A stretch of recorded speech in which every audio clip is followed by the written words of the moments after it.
All right, here we go. Oh, excuse me, let me just adjust the microphone somewhat. Welcome on in, everyone. Welcome on in to this tutorial session. We have a lot to cover in this one. We've got text to speech, and I'm also going to try and do the whole mastering of the stream course in one session, where we're going to be talking a lot about sound, and we're going to be getting your sound set up so that it sounds accurate. In fact, we do actually have a separate scene we can go to and explain this in more detail.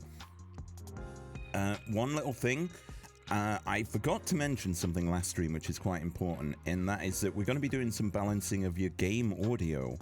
So you may want to, if you're watching on YouTube, stop the video right here and go away and use the recording function of OBS to record like yourself playing like one of your regular games, preferably one that's got some background stuff. But in case you haven't or don't want to, I will put a link in the video description to the video I'm going to be using today. It's only like about 20 megabytes download because the video isn't that important, but the sound is. And if you want to follow along live, you can do !pack2 in the chat, and it will give you a link to that video, which you can download. It shouldn't take very long. I forgot to mention that we were going to need to do that this stream. So let's go to, I think it's this one. All right. So here we are. We're back with session 3. And this is going to be, as I've just said, this is going to be a jam-packed one. So let's get into explaining what we're going to be doing today.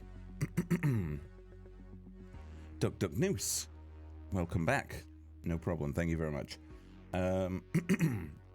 Right, so recap and omissions. We'll have a bit of a recap. Oh, I've just eaten a pot noodle, and now I can feel that my voice is kind of, I should have thought about this. My voice is kind of a little bit greasy. We'll try and figure it out.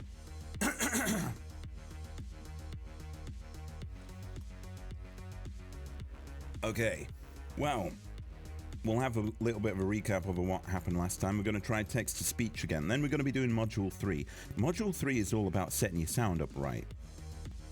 There are little effects that you can put on, hello there Teddy, that you can put on your microphone, which make it sound much nicer, get rid of some of the noise if you've got background noise like a fan noise or a window or something like that, or especially like PC noise. And we're going to be talking about the sound and what it is, the physical setup, and I've got a little test that you can do with nothing other than your own hand, which can demonstrate sound and air pressure. And then we're going to get into setting up microphone settings. Now, one of the main aims of what we're going to be doing today is to make it so it's much easier to control your microphone level and the game sound as well, like just to squeeze them a little bit and make them sound a little bit nicer.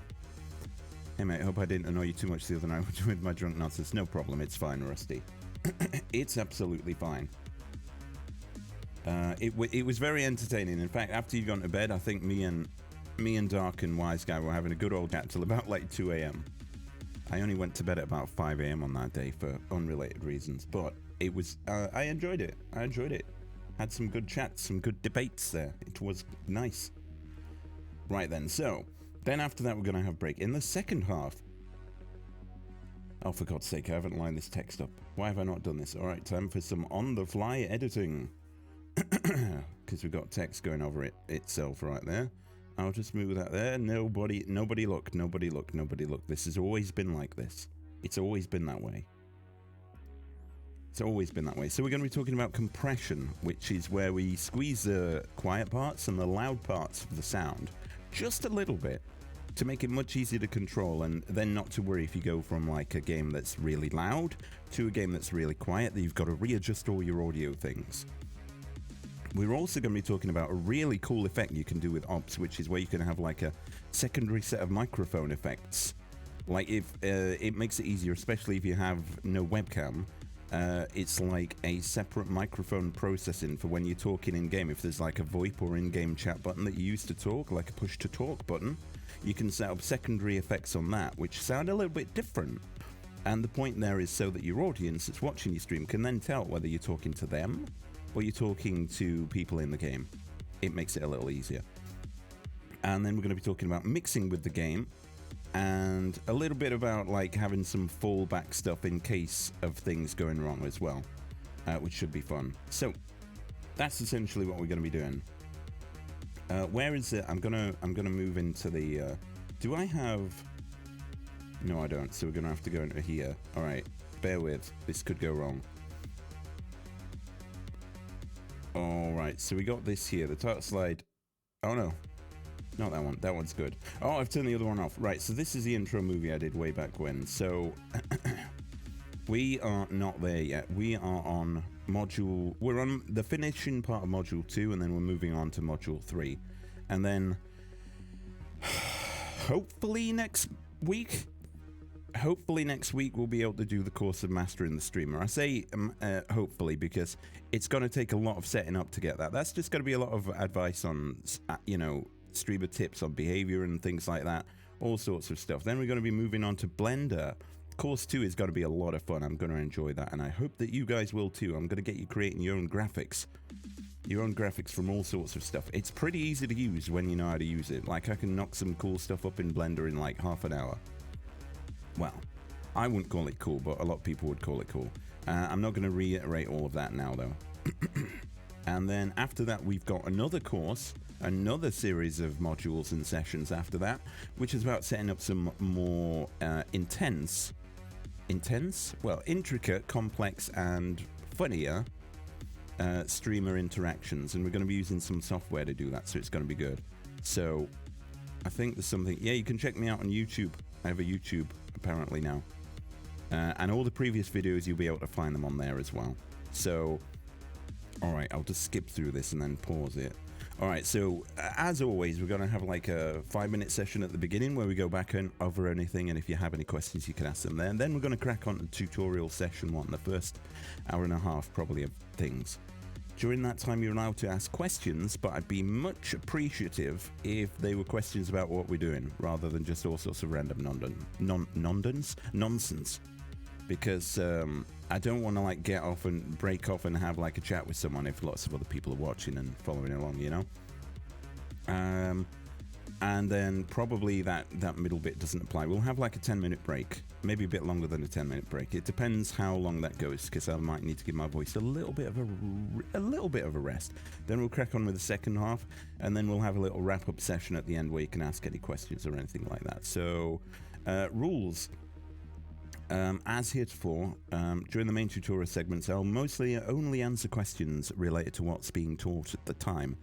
Yeah, it prevents going off into a convo with a few people that others probably won't care about, and also it will probably cause people on YouTube to be like, oh, fast forward. Right, so there's no redeems during this stream, just to keep things nice and simple and distraction-free. Any unrelated questions can be asked either at the break or the beginning part, which is now, or at the ending part as well. And also, please be civil and respect the people who are here to learn. Maybe someone will ask a question about something. It's perfectly fine to ask questions. Absolutely do, because more often than not, I'm a bad explainer. So I will explain something, but in my mind, I'll have skipped over something that I just know. So I maybe don't explain it, and I make a little leap in explaining it there.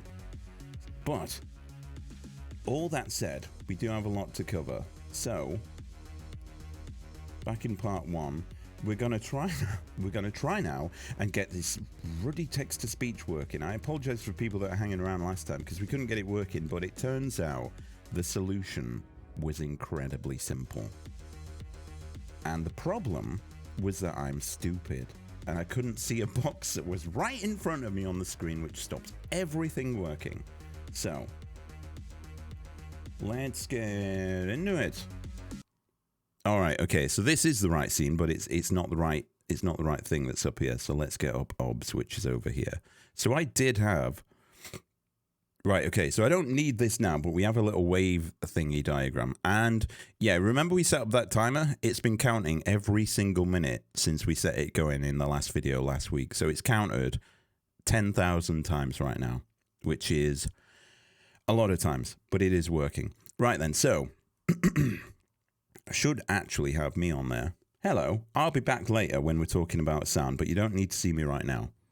and it might be a bit distracting. Right, okay, so I want to test that this is still working. It was working half an hour ago. Is it still working? A, B, C. You know what? I'll just type random nonsense. See if it works. Does it work? It is, but we don't hear it. Okay, advanced audio properties. Don't worry about trying to catch up. This is just for demonstration purposes. Okay. So let me try that again now that we can hopefully hear it. Hopefully we can hear it. If not, I'm going to cry. Here we go. Okay, so yeah, you can definitely hear that that's going off, which is pretty cool. So, do I have, or was I gonna have, I was gonna have a thing. Is it already in? Let me just check something down here. That's off, that's off. Oh. I'll sort that out at the time. That's not as important right now. So we can set all this up. So now what I need to do is I'm going to go back to my stream elements where I had everything set up. Delete this. Delete that. And then I will leave the chat command in, actually. So that's got rid of that. But then we need to get rid of the overlay as well. No, not edit it. Can I just delete it from here? That would be good. Yeah, just go for it. All right, then. So TTS. We're trying to set up the first text-to-speech. So this is one which I would recommend this method if you are not yet affiliate, but you want to add text-to-speech to your stream. So in chat commands, we set up in custom commands. And if you haven't got this set up, you just need to watch through the previous videos, and you can do that by, hold on, I can't even spell my own thing. Following the link I've just put in the chat there. Obviously, if you're watching on YouTube, you'll already have that. Do we have... Actually, let me just check something. Do we have... Oh, yeah, it is. It's at the bottom. I can see it there. No problem. Right then. So we set up this TTS command. So just to remind you what we did, we had a command exclamation TTS that we set up inside of Stream Elements. And it has this code here. Can I make this bigger? All right. So it's very important to note that these brackets here are curly brackets. If you hold shift and then you use the square bracket, you should get these curly ones. Almost, if you turn your head to one side, it almost looks like a handlebar mustache from a cowboy. So you need the code to look like this. And it's going to be redeeming a Stream Elements store item called TTS, which we had set up and we've now got rid of it. And then just copy this bit in.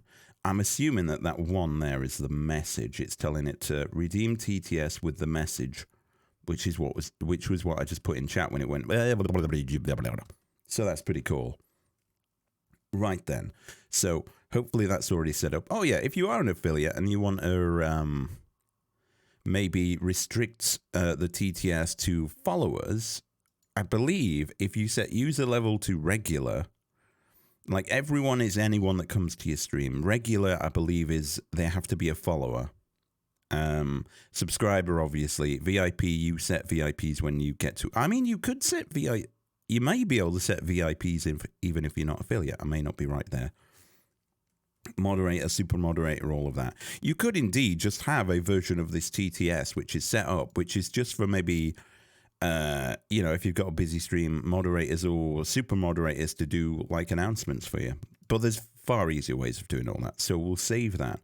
And TTS is what we are going to call the thing. So what we have to do now, I'm going to try do this from memory. I practiced this a lot last time. Let me reduce the size of this a little bit because it's a little bit big. Can I just get them? There we go. Okay, then. So we're going to go into, it was in the loyalty setting. We have the stream store, which is right here. We're going to create a new store item. Stream perks needs to be like that. Item name is TTS. Description doesn't matter really because it doesn't matter, but it's TTS. Now this bit down here is important. Do you want to have a cost? We explained this last time, but I cut it out of the YouTube video, so I will explain this bit again. The cost of the item here is in points. Now, if you're affiliate, this can be channel points. But if you're not affiliate, it will have to be, if I click off that, I'll have to do that again. It has to be using the loyalty points, which are what we set up here. The loyalty point currency that we've set up just for the laugh of it is called SEXX. And so this is how much, whilst people are watching, how many points of that kind of currency that they earn, this loyalty currency. And this is separate. Like when you get to affiliate, you have channel points, and this is not channel points because you can turn it off right here. But I've enabled the loyalty. So viewers will receive 5 secs every 10 minutes. Wow, good luck keeping up with all of that. Hello, NTC, how you doing? Hope you're doing good. And welcome on in. You're a bit late, so stay behind after, and I'll have to arrange a detention and break out the ruler so you're never late again. About 30 whacks should do it. I said whacks, like the ruler. Let's just be clear on that. Okay. So I'm not going to mess with anything like here, but what I would say is TTS is pretty fun. So I'm going to set it up with a cost of 0, and now I have to do this again. But it was worth explaining that. Description can be, no, TTS. It doesn't have to be that, but that item name has to be TTS, because this is what it's redeeming. When we set up that code with the chat command, it's going to look for a store item, and this is a store item, and it's called TTS, which is what it was redeeming in that command. So I am going to set the item cost to 0. You can set cooldowns, global cooldown between anyone using it. I never went to detention when I got it. You rebel. I used to get it all the time. Global cooldown. That is for anyone. Like, you can have a cooldown, say, for 120 seconds. So that would be 2 minutes for the same user. But then a global cooldown of maybe 30 seconds. I believe / hope that cooldown is from the end of the TTS message. Otherwise, like, if someone writes a long message, I don't know, play around with it, see what happens. I mean, we could, but we don't need to. Right, this next screen, we don't need anything in here. Let me just check. I am definitely, totally not definitely probably checking on oh, here it is. On the tutorial thing that I just had open about 20 minutes ago. But if I was, I'd be doing good with it. No, why is that open there? That doesn't need to be open. Where is the thing? Where is the thing? Or never. Why am I? Place. Why? Oh, right. Okay. I'm just gonna manually find this because it seems easier than opening up my old tabs. Right. Okay. What was I looking for? Stream elements TTS. Stream elements TTS. Because I'm not quite sure which of these boxes to set up. And I don't know why I clicked on the wrong link there. I purposefully clicked on the wrong link to waste my own time. Right, okay. So, allow users to enter things. Redeemable via the website? No. Redeemable via the chat. Officialkins is here. Why are you all going to start so early? Back in a bit. Early? I'm starting an hour late. Right, okay. So, we've got all this here. We need to make sure the item command here is TTS like this. So set next like that. You don't need to do anything on there and save that. But you do have to create an overlay. This is like a browser source you put inside of OBS through which the TTS plays. So we're going to create one. Sorry about the jump scare white screen there. There's nothing I could do about that. Overlay resolution. I don't think this matters. I'm going to keep it as that, but I don't think it matters. God damn, this is bright. Very bright. I'm not a fan of like suddenly going on to a white screen. Add a widget. We're after adding a alert, store redemptions alert, and then we've got these things here. So take all these things off. So take off the graphic with a little X, clear the sound because we don't actually want a sound to play, and also we don't want any text message to appear in the overlay at all. It's going to be like an empty thing. Let me just check. Right, now there was a box. There was a box somewhere. TTS settings. Right, I had all this set up before. You know what I didn't do? Because I couldn't even actually see it, or I was too dumb to find it last stream. Just tick that box. That was the thing that caused us all the problems last time, is I skipped that step. And then, if we save this overlay, and I'm going to call it TTS. It doesn't matter what you call this. Yeah, it doesn't matter what you call it. But that's it. So now we need to put it inside of our OBS. And it's like I said, it's a browser source. It's like the Streamlabs alerts that we set up in the first session. So basically, click on the 3 dots, copy the URL. I've still got it in here, so I'm going to get rid of that, even though it might even be the same thing. Remove that. Add a browser source and call it TTS Stream Elements. You don't have to, but give things a name that means something, because otherwise it can be quite hard to find them if you want to add this to another scene and you have to scroll through a big list and you've called it just browser something, especially if you've got multiple browser things. Right, okay. URL right here. If everything's good, you should be able to just Control V in this box and that'll be fine. Also, Control audio via OBS. I would recommend ticking that. And then we have a new volume slider which appears here. I'm going to turn it down in case it's a bit of a jump scare. You see, I did that TTS message up there and it's already done multiple countings there. I might have to turn that down. Right, okay, so let's try this now. TTS, hello there. It worked. It worked, but that main mic's a little high anyway.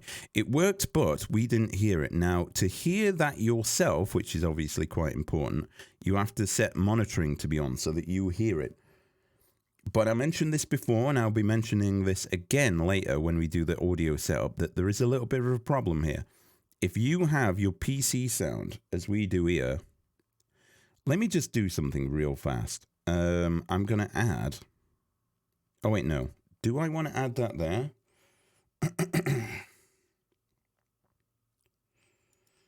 I set this up yesterday, but I obviously set it up on the incorrect version. So I'm going to add, just for the sake of this session, a display capture, which I'm going to call display capture. Yeah, I'm not adding it in here, what you can see. I'm adding it in here. Okay, so it might not look like anything happened, but it did. I'm just going to quickly do some cropping. So from the left, maybe like 150. All right, that's probably changed something. Wait, what are you seeing there? Are you seeing? Oh, no, you're seeing this screen. All right, okay. That's weird. 190. I should have done this before, and I'm very annoyed that I didn't, because I tried to spend as much time as possible making everything be set up right. And then from the top, maybe about 800. That's perfect. Then from the right, about 1,400. Okay, that's almost right. I'm going to make that 1,350. Don't worry, I haven't actually lost my marbles. As I'm doing something important. Oh yeah, you could see it happening, couldn't you? It was right there. So we've got this up here. Now we're going to be doing... Oh, I've scaled it incorrectly. We're going to be doing some work... Oh no, it isn't correct because you can't see the bits at the top. Involving... So from the top, let's just move it back like that. Involving sound today. So I'm going to want the sound volume levels to be extra visible. And that's going to be very important. So I am going to create a version of all these. But we don't really need all of those things there. We actually... Why is there a Brow SL alerts in here? Where's that from? Where's the Brow SL alerts at? I can't see it here, but it's here. Is it in? Did I put it in? I put it in here. Right, okay. To be honest, I did good there, to be honest. What I'm going to suggest, right, we've just, in main here, I've just added that browser source. That's probably not a great place for it to be, because the TTS is going to be something that you want on all the time. But in your main scene, you want this screen here with all your sources for your main scene as organized as possible. So I'm going to suggest that the TTS, that you don't actually have it there. Like, we've got the top overlay on here. Remember we set up them two overlays like this? And I'm only going to add it to this scene. We did that in, was it the last video? It could have been the last video. So what I'm going to do is I'm going to move the browser source to this scene. And then I'm going to like add existing TTS stream elements. The other one's still there. Did I put it also in this one? I did. If you get rid of a source from every place that it is, it will be deleted outside. It will be deleted from as being a thing that you can add. So now I think I've got rid of that Brow SL alerts. Yeah, I have. So it's gone. It's no longer there. So that's how you can clean up things a little bit. I'm not going to... You know what? I am going to add it. Why not? And there's one cool thing about this as well. Is that now...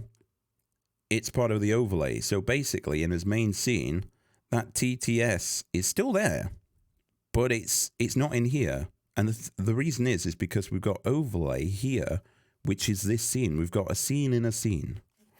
What do we got here? Buongiorno, only one can own me. Oh, wait, I've just realized. Will this be going over the... It will. Okay, let me move that way. Oh, no, it's at the bottom. Frozer.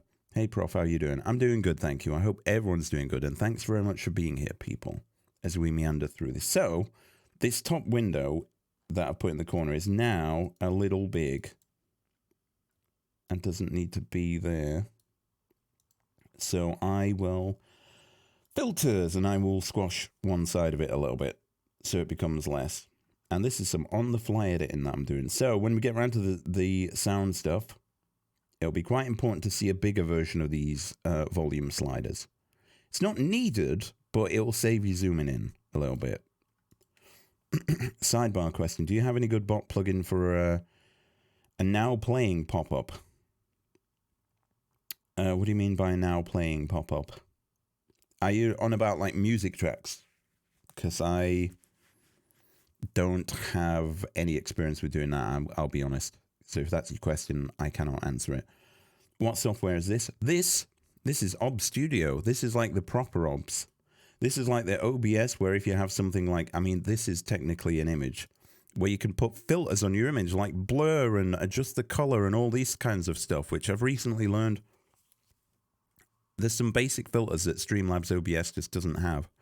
And it won't let you install third-party plugins, which is, you're still on Windows 10. I am.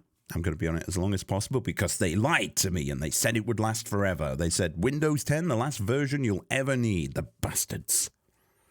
The last time I'm giving them my money. No worries, just want to add like a pop-up showing what music was playing. Yeah, I don't know where you would ask about that. A great place to ask is maybe if you've got someone that does it on their stream, just ask them. They'll probably enjoy telling you because, you know, every streamer wants to be like, oh yeah, I set up my stream, it's got this and I did this, because then they're just bragging, aren't they? And every streamer loves bragging, except me. I don't brag. I don't need to because I'm the best, basically. All right, that side volume thing is a bit near the edge, so just before we get back into it, left side, let's add some there. There we go. Okay. So that first TTS has worked, and that's how you do it. It's pretty easy to do. Now, I am going to show you, if I bring up the window, I've got a lot of tabs queued up right here, by the way. We can...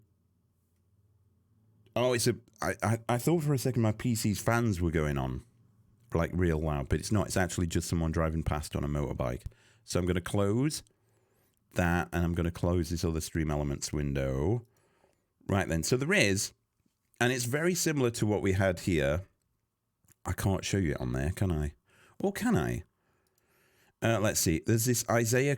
It's bot.isaiahcreaty.com. Now, if you're an affiliate, this is sort of like a similar kind of thing. You need a browser source. You can log in with Twitch. If I log in with Twitch on here, it's going to tell me that the account, like my account on this browser, which is for this tutorial account, isn't affiliate. The UI feels like they tried to mirror Mac UI. A fan-powered motorbike. Listen, I've got headphones on. I'm speaking almost constantly. I don't hear sounds correctly. So this is pretty good. Is there a text-to-speech? This is a funny message. Oh, yeah, you could just click on these. Right, okay, so this one is the one that I use on my actual stream, right? And this is where basically you set up a channel redemption and you can, in the library, there's lots of stuff you can do here. I'd want to show it off.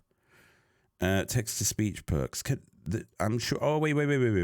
Okay, so here you can set these up through a channel point redemption, which is a few steps simpler, in my opinion.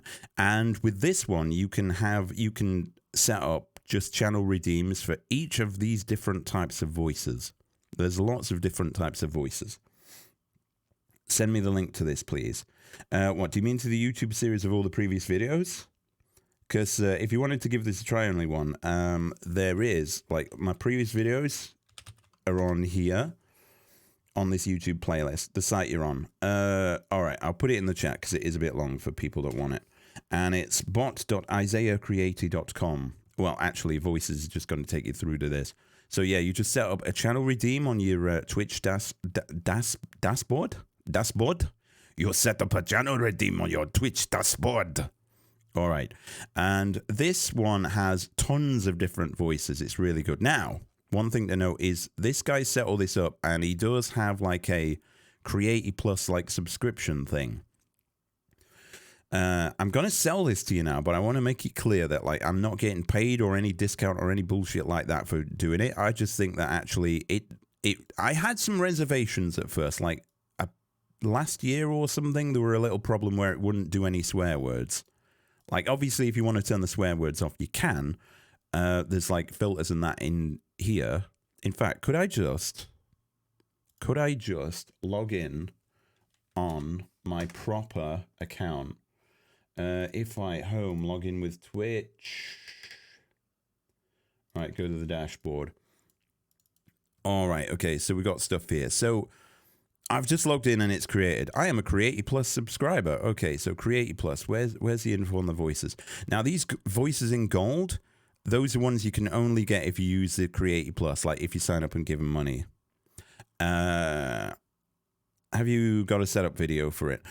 What, for setting up these? I'm just about to do it. I'm literally just about to do it right now. So on this website, there's a little login with Twitch button that you click on, and then it gets all your Twitch info, and it's fine. I've not done this in so long, I'm not actually sure if I can remember it. So I am now gonna... Where do I do it from again? Rewards, right, okay. So these are all my Twitch rewards. Not all of them are on right now. They're for various different things. But I'm going to add in a new one. And I'll turn this on. It should add a new reward. I'm going to call it... This is how easy it is. Create a new reward. Reward title, TTS Brian. And I'm going to set that up right now. Create that. This it's text. I'll just call it text to speech. Cost, I'll make that 1. Require the viewer to enter text. Okay, so that's there. So I've created that. Now, if you are watching the video now, is there a way of me, you know what, I can probably do this and explain it for people that's on the thing. Right, okay, so, let me turn that off real fast. Right, so I'm moving off of the copy of Opposite I'm actually recording on, okay? So you can see your own chat there. So, but I'm only going to move it up to here, otherwise we get that Hall of Mirrors thing going off, which is a bit weird. So now, if I was to click on my chat, we've got this TTS Brian here. Yeah. But nothing happens because I haven't told this to do anything. So what we actually have to do is we actually have to go back to... Where's the dashboard at? I was just there. I was just on the dashboard. Home. All right, then go to the... Oh, no, wait, I brought up the wrong browser here. Right, so I had it here. We haven't given it any features. So basically, you can add features, and there's a whole list of things, like you can set up a channel reward, and with this website, have it play sound alerts, have it do, like, video alerts, have video sources that just turn off and on. Chat messages. It can send chat messages in response to someone redeeming something. Punishments, like timing out or banning someone. Temporarily enable emo-only mode, follower-only, sub-only, or slow mode. I'm not sure why you'd want that as a channel redeem. I suppose you could do that if someone had a busy chat and you wanted your users to be able to slow things down. Add or remove chatters to and from the VIP role. There's lots of different things here. But we're only interested in this top one, which is text-to-speech. So, if you don't sign up to this guy's special services, there is like a character limit of numbers of letters that it will say on your stream through the browser source per month. And I believe it's 50,000, which sounds like a lot, but it's not a lot when people are spamming it with all sorts of nonsense. So voice name ID, I'm going to call it's Brian. Volume level, we'll have that as like 69 because that's a funny number. You can even say, so it will read the username. So it would say like the Bitcoin Baron says, and then read the message, whatever it is. So I'm going to go with that. And you can change that says to be anything like farts or any kind of verb. It doesn't even have to be a verb. So now if I bring up the thingy here and I click here and I go to TTS Brian and put some nonsense in. It didn't do anything. The Bitcoin Baron Oh, it did. says few ISIfied gods for it. Yeah, that's exactly what I meant to say. That's a Scandinavian word for value, I think. Right, so there is an extra step which I didn't need to do because I actually use this properly, right? But what you need to do is you need to go to, I think it's, is it in profile? Right, the alert page URL, you need to add a browser source for this. So you basically just copy the alert URL, which it says there. I can even now move this back over to where it belongs. I can even go to, in fact, I'm going to turn off my actual TTS, which won't work. So now I'll do that again in the chat so you'll be able to see that I typed another message. It's not reading it, but I can see that it would be. If I hadn't muted the thing. So I can even add that to this and put in a browser source and just call it TTS. I can never spell his name though. Isaiah. And then just like before, you just add in you just paste it in like that. And then if I redeem something in the thingy now, I'm just going to type nonsense in the chat. Like that. The Bitcoin Baron says you have to your dogs if Yeah, that's exactly what I meant.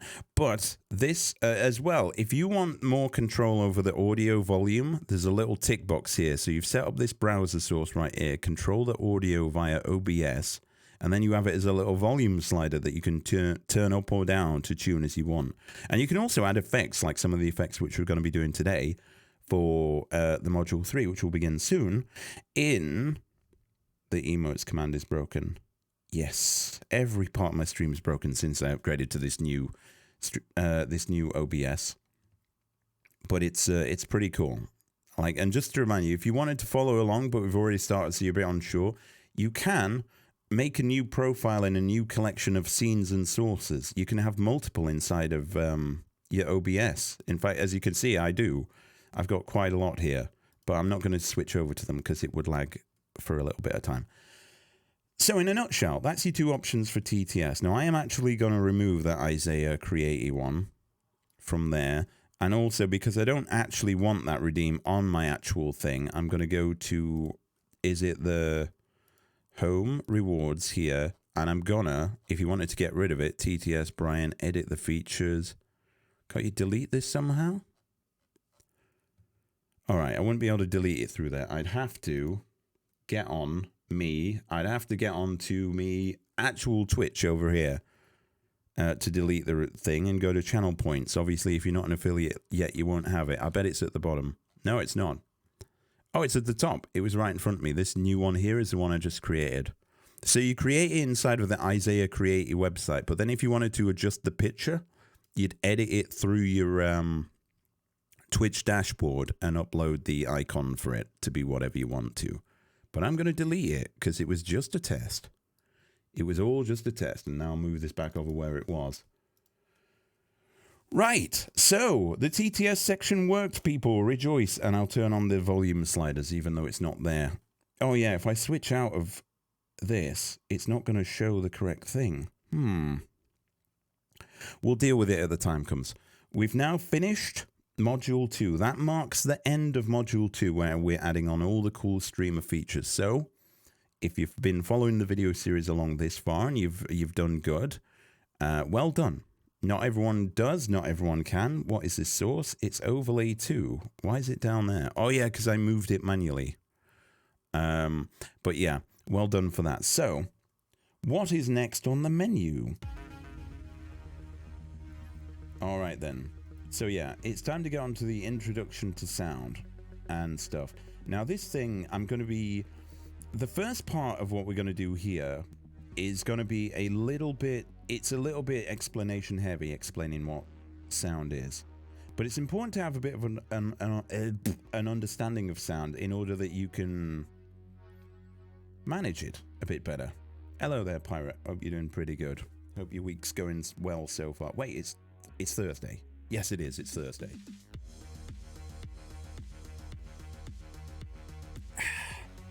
Sorry, I was just having a drink. So we're going to be talking a little bit about what sound is, and then we're going to be talking about the physical setup of your sound equipment. like your microphone and where it's positioned, and things that can cause noise for it as well. And this is where I need my little script up, because this section is a little bit complicated, but I did bullet point what we need to talk about. So, the overall aim of Module 3 is to increase the quality of the sound on your stream. We're going to be adding some effects, and some people that are maybe a bit more experienced with these effects might say, well, I think you've kind of chosen the wrong settings there for that or the other. This is just a guide, but this will make it easier to control the volume level of your microphone and the game sound, and control the volume level of the game sound when you're speaking. So we're going to set it up to have a little gentle decrease in the volume level when you're speaking, with a nice little fade so it doesn't just snap back to being really high. We're going to reduce unwanted background noises, and basically, although this may be technical and it may be a bit hard to get through this module for you, especially if you're watching on YouTube and can't ask questions in real time, which is why you should always try and get to the live streams, just saying, so if you have any questions I can answer them at the time when I've still got my thinking cap on. What was I saying? But yeah, it's one where once you've got it sorted out and you've got it sounding so you think it sounds pretty good to you, you almost never have to change it. Or if you do have to change your microphone, it's just with a little gentle adjustment of the volume sliders, and that's it. And that's it. But we're also going to be going through and explaining a little bit about the effects that we're putting on, just so you can understand what they do. So this is going to be a bit of a slow introduction with a bit of talking, but there's also going to be some fancy graphics to help explain, and also you can get involved, like there'll be little parts where you can get involved. So let's get into it, shall we?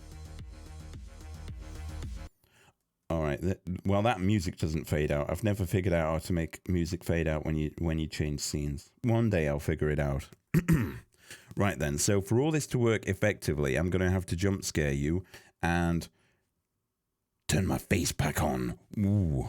Right, okay then. So this is me, and you can see here we got this little we got this little graph. This is like something that shows sound. So when I'm speaking, it makes sound. And this doesn't serve much of a point other than, like, there's different frequencies of sound going along here. So low frequency sound is down here. So if I was to just hum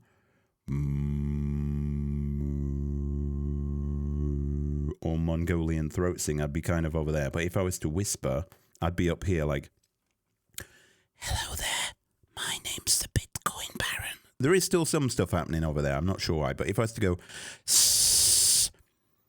you'd hear there's like more high frequency sound up there. So that's basically the point of that. Now, I have to make an adjustment here because we are gonna start off.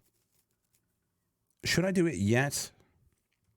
I'll not do it just yet. But in a little bit of time, I'm going to swap over the thing and change it so that you're hearing the microphone sound of this main mic that I've got set up here, which doesn't have any... Oh, it has a gain on it. It has a gain filter on it. You want to add a gain? Like, even with your volume up full, your volume's too low there, you can go add, gain, and then just turn that up. But warning, if you do that, did you see there, my voice in this? It's not actually, like, that's not what you're hearing, but that's what this microphone is set to. If you do increase the volume level, make sure that you test that it's in the right position, not by just talking. Obviously, you have to talk to see where it's hitting on this graph up here. I say up here because it's in the corner now. But you also have to make sure that you compensate for when you're speaking really loudly. So, if I was to start speaking really loud, I've blown that graph out. It's gone up to the red zone.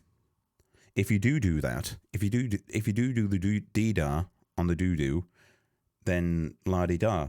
So, yeah. And just as a quick thing, if nothing else, if you want to quit out of this video and you don't really want to, you're already too scared about what's going to happen, I'll tell you this. Like, when you're normally talking with your microphone, you want it so that the volume meter, just when you're talking in OBS Studio, is just tickling the bottom of this orange bar.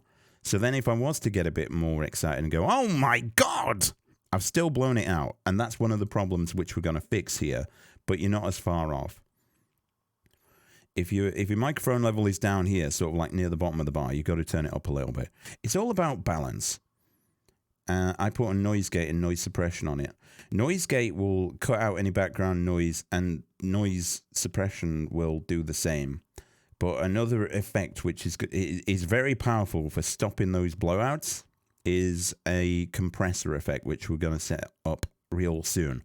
So that's pretty good. But oh yeah, as a too long didn't read, yeah, microphones needs to be tickling the bottom bar, but test it by getting close to your mic and going, oh my God, as though you're having a passionate moment in a video game or something. And also, like, just to demonstrate the different ranges, you can see where it is now for me right there. I'm just tickling the bottom of that orange bar like that. But if I was to sit back and just relax a little bit and just talk as though it was like near the end of my stream, and, you know, I've nearly lost all my energy and enthusiasm for everything. And, you can see that there's a big difference in the volume levels there. Now, if you've got game sound, which is also tickling the bottom of this yellow bar here, then when you sit back, you're going to get lost behind the game sound. And that's one of the things that we're going to fix. But I would say if you don't want to put any effects on, microphone when you're normally talking about here, and then we don't actually have any sound. But if we did have, you know what, do I actually have, what's this? All right, that's my Ban the Bullet sound. All right, this is my introduction video. All right, let me move it forward. Okay, so I'm going to move this forward. This is my introduction sound from my actual stream. So I'm going to move it forward to the good bit. So it's going to get louder about now. All right, that's maybe a bit too loud.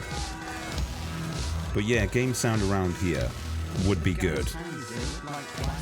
That's distracting me though, so I'm going to turn that off. Sorry about the jump. Are you setting this as a dual PC? No, this is a single PC setup. If you've got experience with dual PC, you can do it that way, but I've found a dual PC setup, unless I'm missing something, like some of the software to control things turning off and on inside of your OBS, you need to have running on your OBS streamer PC. But also, like, for some of the cool shit we'll be setting up, like, one of the things is we're going to put game filters on a game, like, that actually change how the game looks. And that's done to the game. Like, you can't do that in a dual PC setup because it would involve you. Well, you can, but you'd have to manually trigger everything. And I like things to be automated. Like, people, if you've seen the shaders that people can put on my Holdfast game, that's automatic. I don't do anything. It just happens. And then when the time's done, it unhappens. Like, things like that would be hard to do because if the OBS is running on one PC and your streamer software is also running on that PC, then those programs, unless I'm mistaken, don't have any way of talking to your actual PC that you're gaming on. But you set it through LAN, so you run OBS on both systems. On both systems? But that doesn't seem to make any point. I'm you know, dual PC setup. I've not really looked into it that much. But it just seems like if you were running it on both, then is there really any saving? But anyway, that's a discussion for another time. But we're doing this simply as well, like for like people that are just getting into it as well. They may not have a lot of money and they may not be able to afford a second PC as well. The overhead from OBS and the programs, if you use them correctly, is very small. Like, because I do not have like a top-end computer, but I'm able to like do some cool shit. I think it's cool anyway. Anyway, we've digressed a little bit there. So, oh yeah, as we get into this, one thing to note. There is yeah, so if you're listening to this, especially if you're watching on YouTube or anything else, two things are going to benefit your intake of knowledge from this. And one is listening in a quiet environment with no background sounds or distractions getting in the way, and also using headphones and not like desktop speakers. Desktop speakers are all right if they're good ones, but some of the effects and things that we're going to do are going to make subtle changes to the sound. Now, if you've got desktop speakers on, window open because it's hot, you've got traffic noise coming in from outside, you maybe got kids downstairs, then you're not going to hear all of those subtleties and appreciate them quite as much. But we'll try and work around that. But, you know, if you do have like traffic sound from outside, you can shut the window. I mean, that will work. If you're in a hot environment, you can. And one thing that we're going to be doing very soon is talking about wind noise. So if you've got a hot environment, you can have a fan on you and it's hitting the microphone, but nothing comes through. And we'll talk a little bit about that. And as well, if you've got kids that are playing down, I mean, just kill them, bury them in garden or something. Then you've eliminated one noise source, haven't you?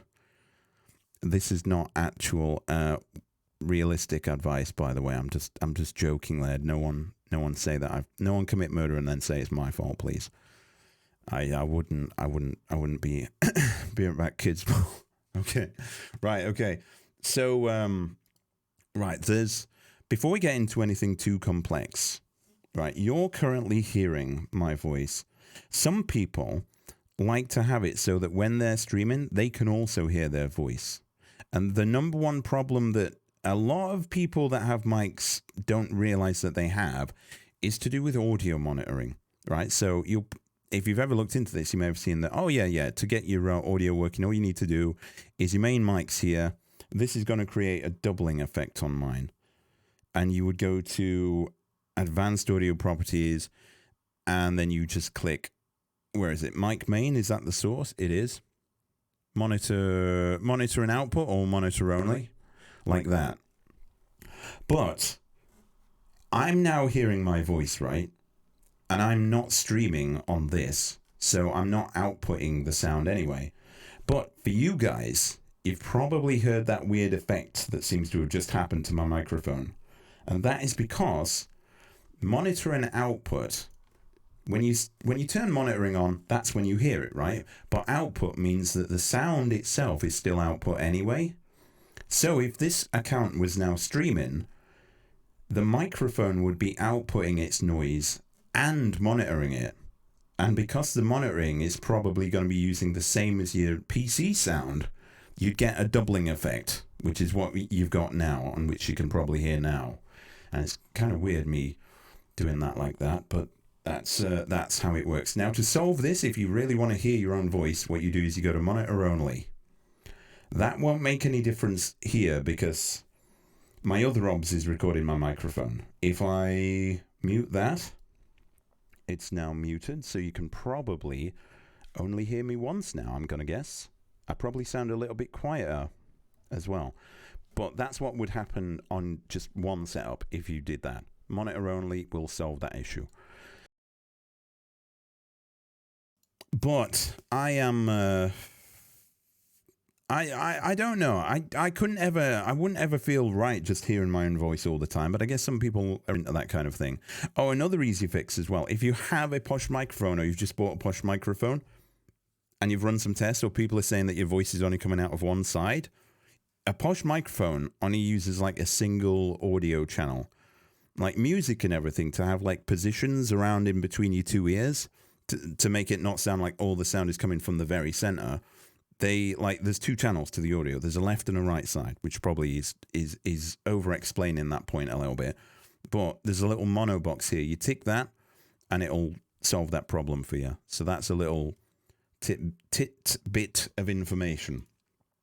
So let's have a little detour from me just talking for a minute to actually show some sound. All right, let's turn this to solid here. This is Blender. You're going to get very good at using Blender and making your own graphics if you continue watching through these videos. So let's just play this. All right, what's this? Looks like waves, right? Oh, God, that thing's up there. It's gone now. Looks like waves, right? Well, it is waves. It's like water ripples, right? But this is also exactly what sound is. Water ripples going over a pond are basically just a little wave of pressure, which, because it's a higher pressure, makes the wave stand up a little bit and makes it bumpy, moving across a pond. And sound is exactly the same. And just as waves will bounce back from when they hit the side of something, so too do sound waves bounce back into the room. So one of the number one challenges you're going to have in making your mic setup sound good is getting rid of some of these echoes. Nice illustration. Yeah, I spent a long time on this. It's actually like, it's not actually just waves that are bouncing back. There's alternate wave sources being made from these other cubes over here, just to give you some perspective of how I actually did it. and they move oppositely like that as well. It's pretty cool, actually. I learned a bit from trying to do this. So, oh, it's just reset. Yeah, this animation will reset a second every so often. So one of the biggest challenges you're going to have is getting rid of these echoes. Now, oh, I don't have any immediately around me, but you've probably seen you can get that noise dampening foam to cut down on echoes, and you've probably seen some people that have coated like entire walls with that sound. That stuff is expensive, and it's not all that good. It will cut down on some of the sound, but what's better than covering your entire room is looking for the points where the sound's most likely going to bounce back from. So I'm actually going to move this back here. So this green box here is just where the sound originates from. Imagine this is your voice, right? And you're talking, you've got your PC right here, and then your sound's obviously traveling out this way. It's going to be traveling spherical, but it's easier to show this with, just a flat plane. Well, it's not actually flat. It's kind of bumpy, but let's not look at it that way because otherwise it starts being a bit trippy. Throwing a pillow or two around the mic helps. That does help a little bit, but what you need, right, so when the sound travels outwards all around you, you want to be cutting down the echoes as much as possible. So that means whatever sound is bouncing back and getting to the mic faster is where you need to target something. Because there's some sound that's going to take ages to bounce around a couple of times then get back here. But you maybe have already noticed this, but there's a wave that's traveling this way, it's hitting the wall over here, then it's bouncing right back. So if you did want to put noise reducing foam down, really putting some foam down over here will just dampen that little bit of wave there. All the way into this corner about there. That'd be pretty good. And then maybe doing the same on the other side. Now, you could also put some on the bit behind there as well. That would also work. You don't need to cover this entire wall section here, for instance, because this sound here, as it travels out, it loses power over time. So it's just going to bounce here, then bounce up there, and probably bounce up there. So by the time it gets back around here, it's nearly gone anyway.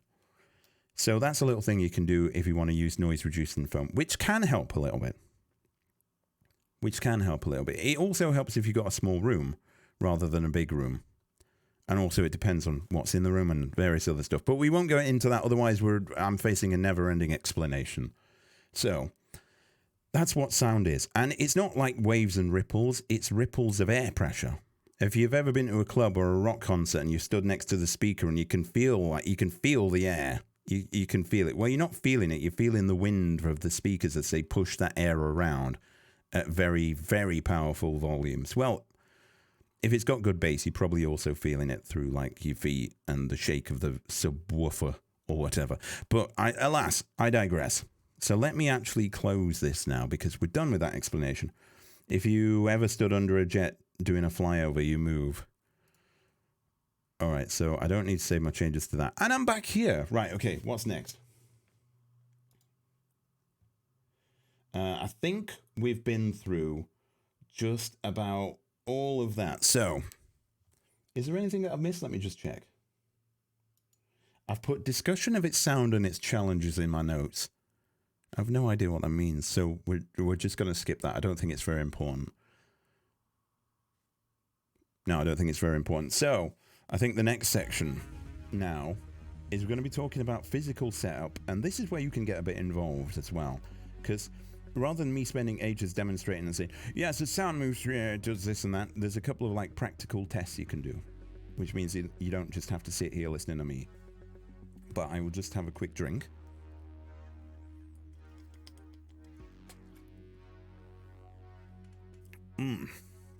Like the wind moves you. Yeah. And wind, really, in terms of like your microphone, is also a form of sound. Like, unfortunately, the planet's warming up, and people may want to have a fan on or something. And if you've got a sensitive mic, that can be problematic, but we're about to solve these issues. Right, okay, so yeah.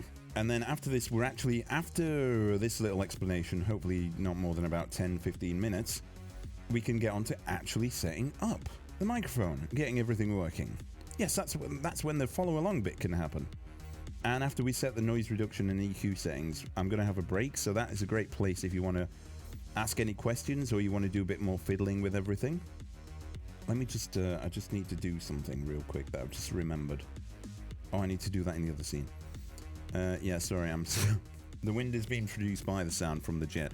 If the jet's close enough, it will actually be the sound. But yeah, it's a similar sort of thing. It's just like a ripple of air pressure. And like the sound you hear from a jet as it screeches by is just the rush of the wind moving past it and being rippled out in a strange fashion. It's very hard to explain. And I'm not stoned enough to explain that. But it's pretty interesting. Right, okay, so let's get back into it. Right, and now my intro video music's come on again. I don't know why. But it's sorted out now. Oh, I did want to do one thing. I think it was in here.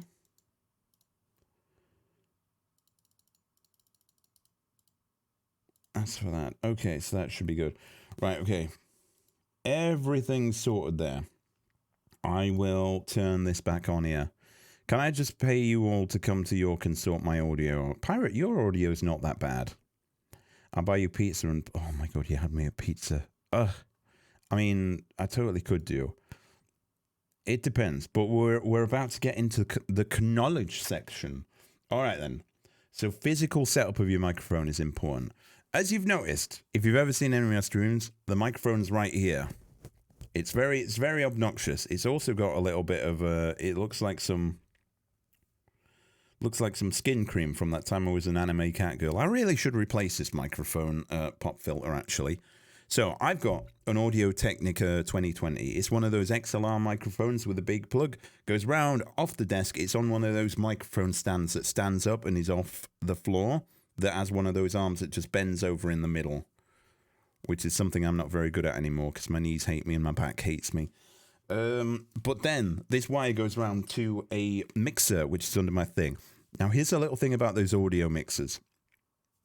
Some of them cannot be so good. Like, if you have one where it's an audio mixer that takes, like, the big XLR plug, like the really big... I can't demonstrate it without disconnecting. I'll tell you what, I'm going to... Can I do that?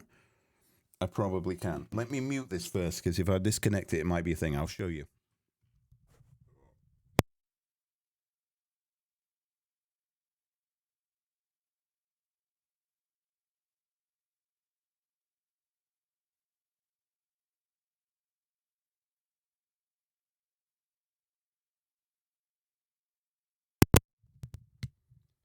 I didn't mute the microphone, did I? Or I did, but for some reason it didn't do it. It's a swing arm.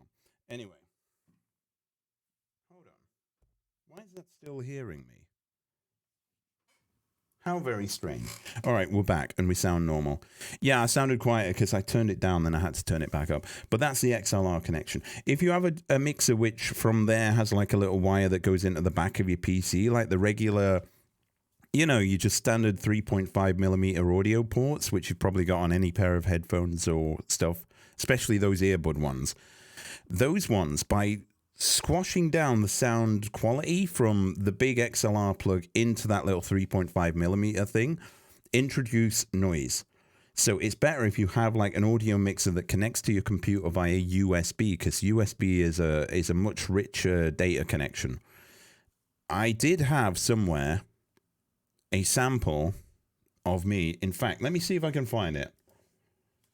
That's, yeah, so, oh God, what would it be on? SoundCloud. Nope, I don't think I'm going to be able to find it. It's somewhere on SoundCloud, but I can't remember where it was. Let me just check. Actually, I've just had a thought. No, can't find it. But the 3.5mm audio one has a little bit of a that's in the background. Now, that's not very noticeable, but it is there. And I was really taken back when I switched up to this newer setup that connects via USB in just how much noise just having a USB connection really does. So if you have an audio mixer, try and get it to go through USB because it's so much better. It's a lot better. And when you don't have noise, you don't have less problems to worry about. So that's important. Where's my little thing gone? All right. Okay, so... Right, yeah. No, I'm going to demonstrate this. Right, okay. So I am now going to switch off my main microphone and turn on this one here. just to confirm, this one here, I'll take one of these gains off because it's not important. But I need to do some showing now of what's happening. So I will, first off, advanced audio properties, main microphone, monitor only. So that should be doubled. Oh, wait, no. I just do this. Okay, you can still hear me. Right, okay, that's good. I sound a bit weird in my own ears here, but that'll be fine. Do your headphones themselves have volume control? Mine do, which is always makes it sorting audio hard for me. Yeah, the more volume sliders you have, the more you can be unsure. Like if you got volume slider on your headphone, I've got one on the mixer, so it's basically the same thing. But if you have like monitoring devices like this Pirate, just make sure that obviously that your microphone is higher than the game sound, and try and leave a bit of room. If anyone's, like when they're just regularly talking, their microphone is going up into the red zone, that's too loud. Let me just check something. Oh, okay. How do I solve this? I am going to audio output capture. I'm going to add. Right. Okay. I've changed over something on the stream. So now you're hearing my actual sound, because I was actually picking that up and it was going through my regular stream's audio processing thing with all the effects on. So now you're hearing my actual, no bullshit, no effects on voice. I know, it sounds cringe, right? Okay, so it's time for a discussion on this, right? My microphone is right here. So if I open up the filters that we have here, so let me make this smaller. Right then, so you've probably seen, and maybe you yourself think that this is obnoxious for streamers to have the microphone right here as though their voice is the most important thing, but there's a good reason why people do, and it's not that. Well, I mean, it could be for some of them, but it's to do with echoes. We just talked about echoes and those ripples bouncing around the room, right? So we're going to talk a little bit more about them, but remember those ripples bouncing backwards and forwards, because that's important now. So if I was of a mind that I didn't want my microphone to be there on the stream, I thought it was a bit cringe to have it like there, I'd have to move this away. So I'm just going to move it towards my computer screen. And obviously what's going to happen as I do that is I get quieter. So now, to compensate, I have to increase the volume level here to bring it back up. But what you'll notice now is now that I've raised the volume, it sounds more echoey. Yeah, cheap external amp can sort stuff out, but it's better to, I've got a setup for it anyway. But the thing is about controlling it for everyone. It's just a question where you have to use your noodle and find the solution that works for you. But there's more echoes now because... Oh, I closed it. Goddamn. Let me open it back up again. It's easier to explain with the diagram right here. Oh, did you hear that then? That loud keyboard noise. Now that's basically because I've moved... That would actually increase as well no matter where your microphone was. Because the microphone is further away from my voice, I turned up the volume. But that means that there's more distance between the source of the sound. Oh, no. Say if the microphone was just about here on the desk. There's more distance here, but that's not going to matter to the echoes. The echoes are still as strong no matter where the microphone's placed when I speak. But because the microphone is further from my voice, the source of my sound, I have to turn it up, and those echoes, which didn't account for very much before, are really present now. You really hear them. But that is I hope that made sense. I hope that made sense. So that is one consideration if you don't want your microphone there, because you will have more echo, and that's just the way it is. And if I move this back and I'm really quiet because I know it's really loud now until I turn this down, that's and that's a consideration to make. Another consideration is if you have your microphone close to or on top of even your PC. Like, because when your PC's going fast, it's going to make a lot of noise. A real-time way to animate your voice in the same style.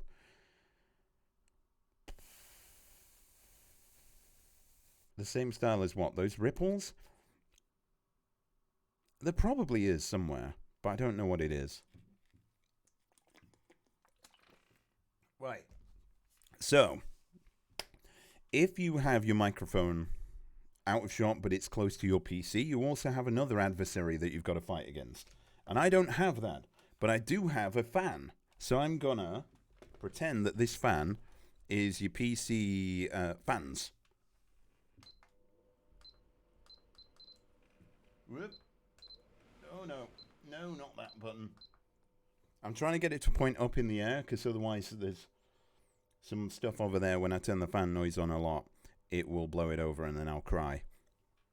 Alright, it's pointing up in the air now. Okay. So, if you're listening with headphones, you're probably hearing that background noise. So, if you have your microphone close to your PC, even if the fan noise doesn't sound very much for you, it will sound a lot on your stream.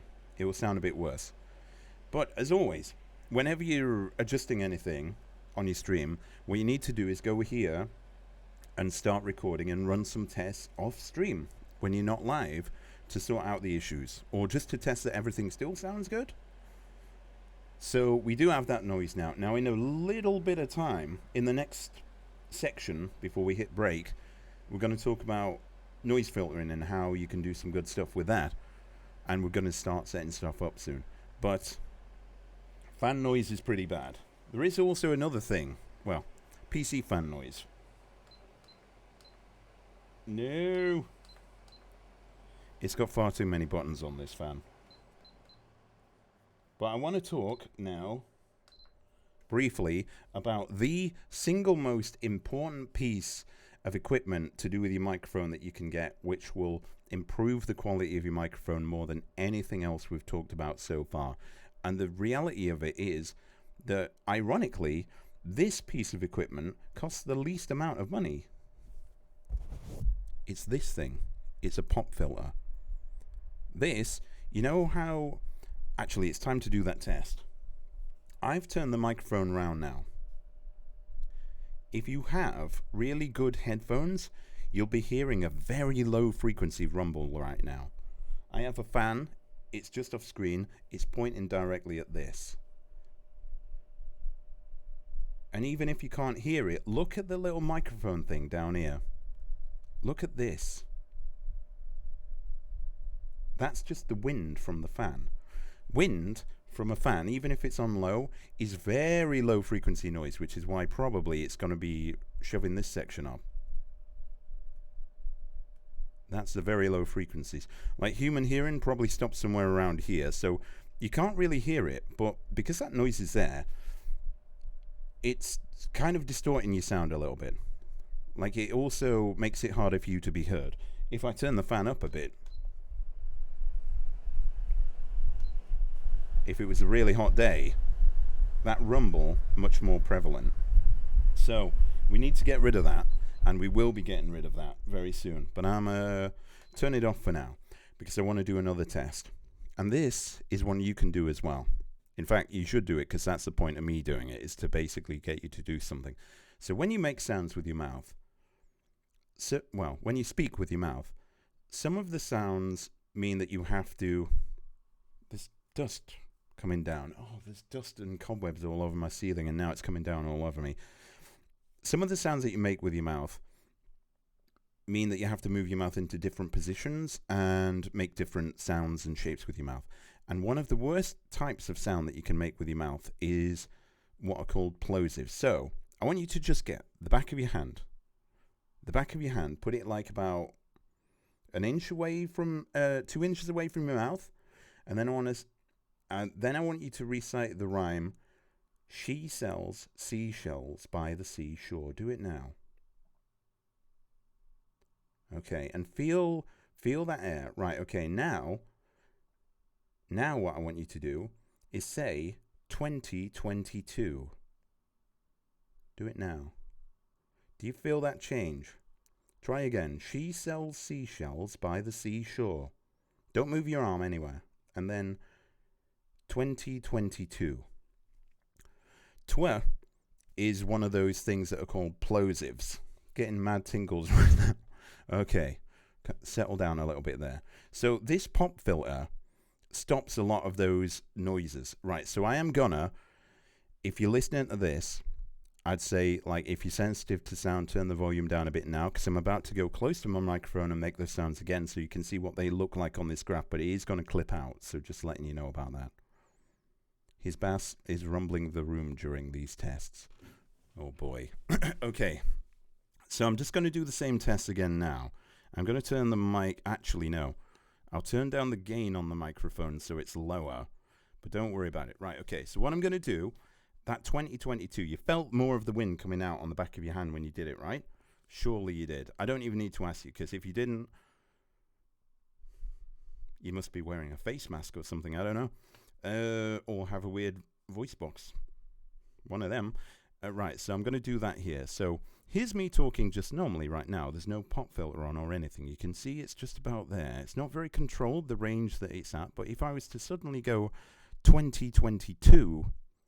see how loud that got then? And that's just the wind. Oh, don't mock my weird voice box. It's all right. 2022. So over the normal voice range, that's much higher. So if you would if you'd set your main microphone so it was a little bit louder, that 2022 would have clipped it. So this is what this does. This is a pop filter. And you may have also seen those ones that are like a shield, right? It's like a little circle that you have a little gooseneck arm that you can clip to your mic and then just position it around there. Those are good too, but I prefer these foam ones, and there's two reasons.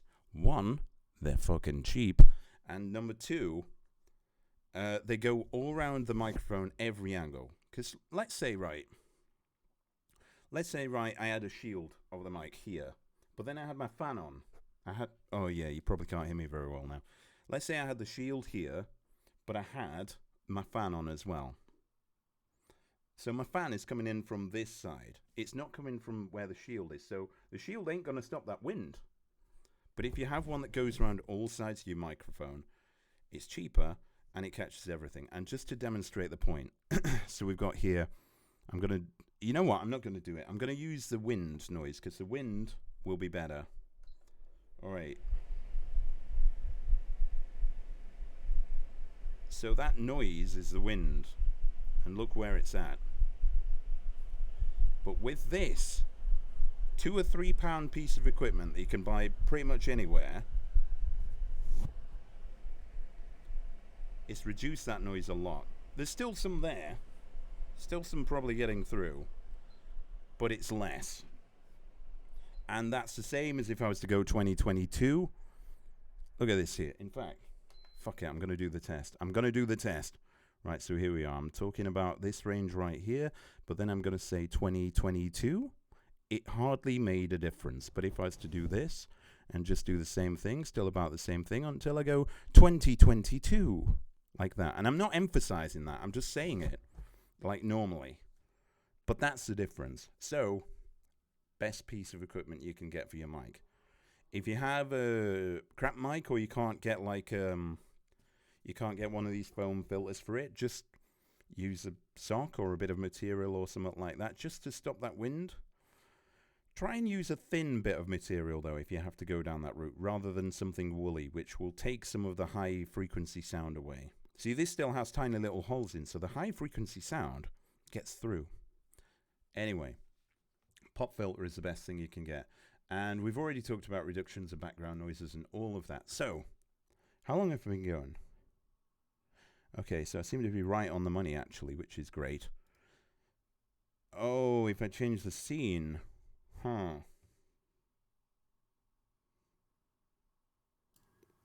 Okay, I should be doubled now. And now I shouldn't be doubled. Okay, so I'm back on that microphone. So, last section before we go for a break. We're going to actually start doing now. That's right. I'm not trying to bore you to sleep. I know it may have seemed that way, but I'm not actually trying to do that. So, next thing is we're going to be talking about EQ settings, and this is where you can start to build up your microphone processing. Now, all of the things which we're going to do for the rest of this are going to be towards making your mic sound better and the game sound better by actually doing stuff. But I'm going to have like a break where I'm having the break here to give you a little chance if you want to do any, you know, tweaking or testing or having a little play around with it to do just that. But I'm also going to try and give you the knowledge of how to do the things. What's that? This is fantastic, by the way, sir. Thank you. No problem. No problem. If people being here and enjoying this and getting something out of it, that's all that really matters. And whether you're just watching just for something to watch, or you're actually following along, or you're watching on the YouTube video, hope it's helpful for you. Because these are things like all of this microphone stuff is stuff which, if you don't know about it, you might not even know you've got a problem. But if you go through all this and you set it up correctly, then you'll probably never have any serious audio problems again. Well, except for getting to May the 4th be with you. Oh, is it May the 4th? Oh, yeah, it is. Space are doing that Star Wars event on Holdfast, on a Holdfast thing in about half. You'll probably find it on the Holdfast Discord, Pirate, if you're interested in that. I was going to do it, but then I've already figured out that this is probably going to overrun, so the event will be over, which is a shame. But hey. Right, okay. So it's EQ setting and noise time. Nah, bedtime soon. Oh, okay. Sad times, but there we are. But it is Friday tomorrow, so have a good Friday, everyone. You better fucking do, or I'm going to come round at your house and beat you up. Actually, I don't know. Some of you might like that. All right. Anyway, meanwhile, back in the plot. Where's that graph gone? Where's that graph gone to? Oh, it's because I've turned. It's because I turned the source off. Right. Okay. So I need to turn off my main mic. There we are. You can still hear me. Okay. Everything's good. Right then. So as we've already said, in the new OBS, you click here, and it's like some dots that you can click on to get to this little menu. I think in the older school OBS, it was like a cog, but they put the cog down there now, which I don't know about that, but it was on every source. But anyway, you can click that, whatever it looks like, and you've got the filters page. We've already talked the gain. I mean, you probably don't need me to say this, but the gain, if I turn it up, I get louder, and I have to speak quieter not to blow your ears out. Or if I turn it the other way and take it to a minus figure, I have to talk a lot louder to be heard, which is not very good. So we'll leave it about here for now. But, okay.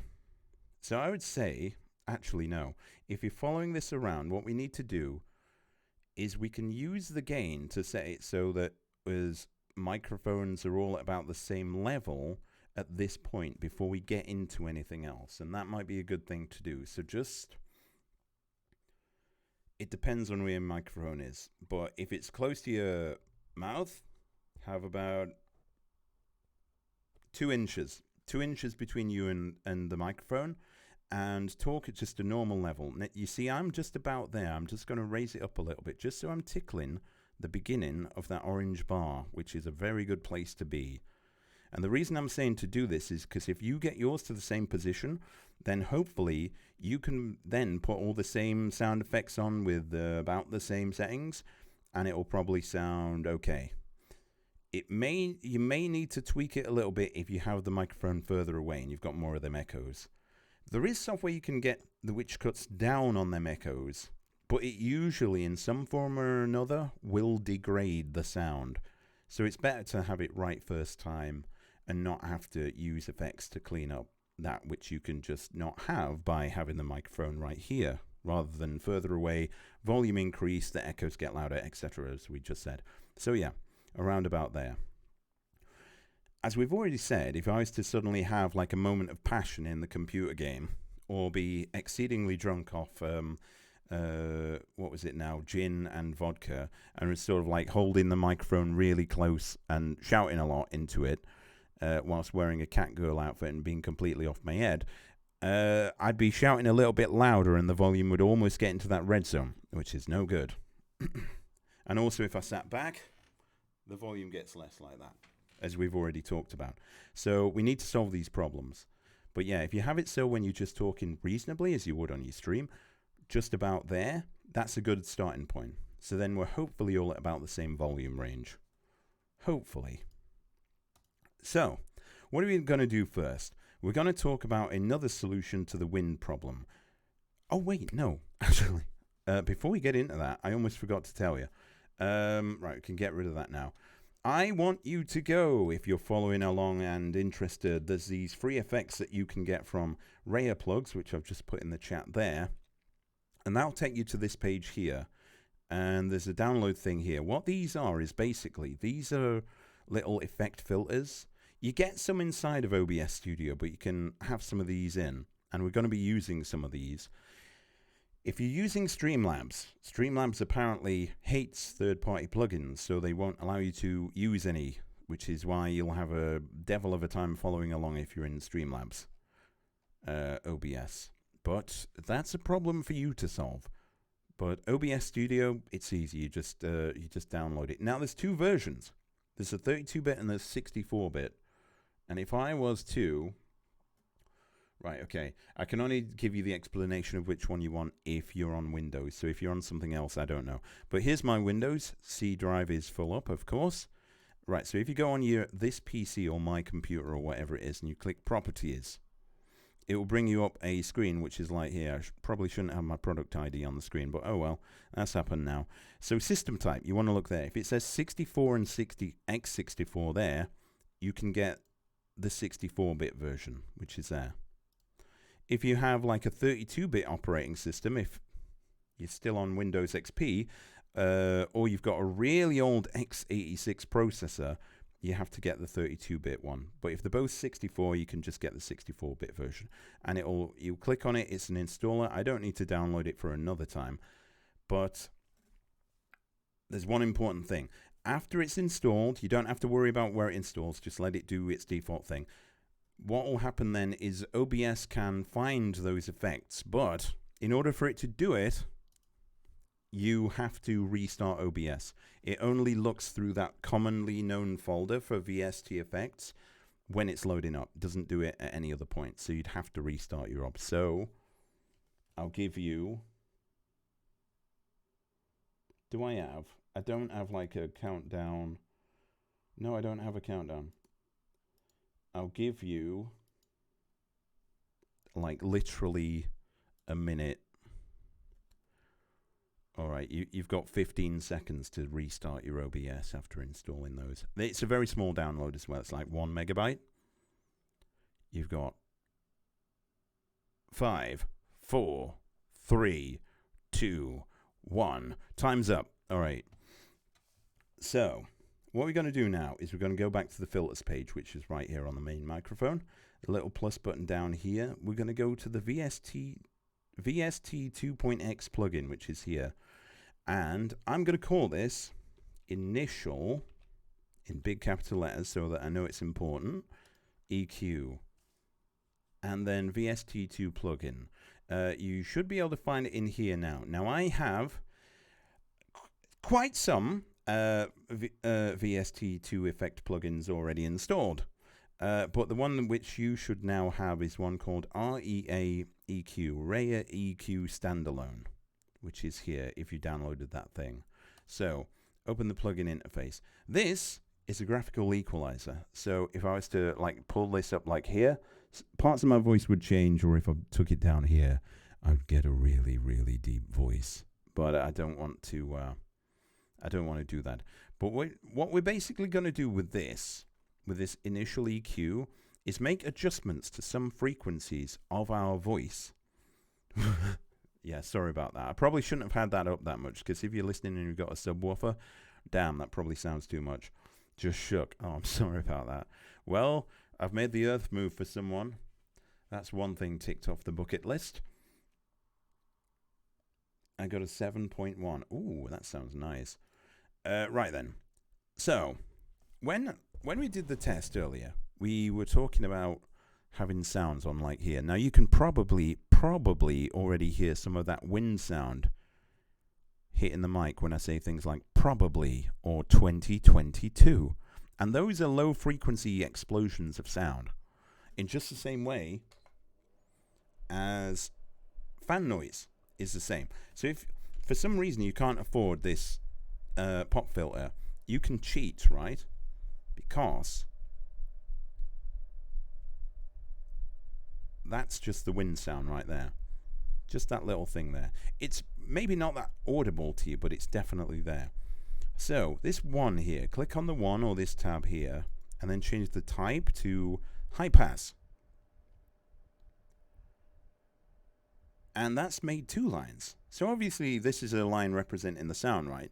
But now we've got like a grayed outline, and then we've got like the lighter outline. And that's, even without a pop filter, that's reduced some of the wind noise on the stream. Now the problem is, that wind noise is still hitting the microphone. We're just cutting out the effect that it has after it's been picked up. But it can, if I say something like 2022, you can still hear like there's that little explosion of noise. So this isn't great, but it can help a little bit if you can't afford like a $1 foam thing for your microphone. If you've got a posh microphone, they almost certainly have a specific brand or something, or a specific make or accessory that you can just buy from them to just put over your microphone. And now I've got 2022, but you'll hear with this on, even with that on, with the EQ on, that's cutting out that sound anyway, it doesn't sound as harsh. 2022. 2022. So definitely recommend one of these. I'm going to keep recommending it all the time. So it's worth, even if you do have this filter, having this low frequency thing on, because there are some low frequencies which can get through anyway. Now, they're probably not a problem, but it's common practice if you're doing stuff like voice work to have it so that those frequencies are cut out anyway. So here's the thing. This process can be easier if you've got like a higher pitch voice. I mean, I don't want to mention it too much, but as I'm sure that you're aware, I do have a little bit of a deep voice. So if you are a male that has a deep voice, or it maybe doesn't sound like you have a deep voice, but you want to have a deep voice, I would say this high pass, right? So click on the one, change it to a high pass. This number here is the frequency at which it starts cutting off noise. I'd say change that to about 85. Don't know why it gave me the Windows noise then, but it did. Socks work. Socks do work, but it depends on the material, because some kind of cloth materials you can put around your microphone, they don't have very much porosity in them. They don't have very much holes in them, or the material's so thick that it's hard for the sound, even the high frequency sounds, to get in. So it can end up sounding a bit muffled, a bit like something like this, perhaps, a little bit muffled. So that's there. So yeah, it's good practice to have like a line like that. And I didn't explain this, but on this one here, this bandwidth is how gentle the effect of it cutting stuff off is. You can see that little line changing, and I could make it like that. If you make it too much, then it starts to add to the sound that's sort of above it. And that's why I ended up giving Duck Duck a small earthquake when I said this really high. But I will not do that again. I don't want to blow up your sound system. That's not part of what we're doing here. If it happens, it happens, but we're not going to deliberately try and do that. Right, so that's sorted that out. The next thing is quite important.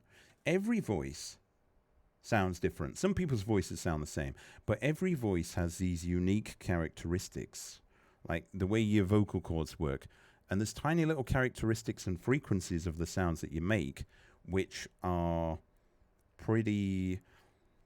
Most of them are all right, but sometimes when you say a certain word, it will, just because of how your voice box is set up, it will make that sound, but it will be a little bit harsh. For instance, when I said it will make that sound, the A sound, for me, is just a tiny bit resonant. So basically, there's these little frequencies when you talk, which can be a bit resonant, depending on what you're saying. And one of the things that we want to do with all the rest of this here is to reduce those noises. It's fine. It keeps me awake. Well, that's all that's important. So I'm going to click on this number 2, make sure the type is set to band here, And I am going to up the gain a little bit like this. But then this bandwidth, I'm going to make it really small. So it's almost like a spike. How's my microphone level? Hopefully it's good. The thing now is with no effects on, I have to be careful how I speak. Like, once we have the compression and everything on, you'll be able to lean back, turn to the side a little bit, and it won't really have as much of effect.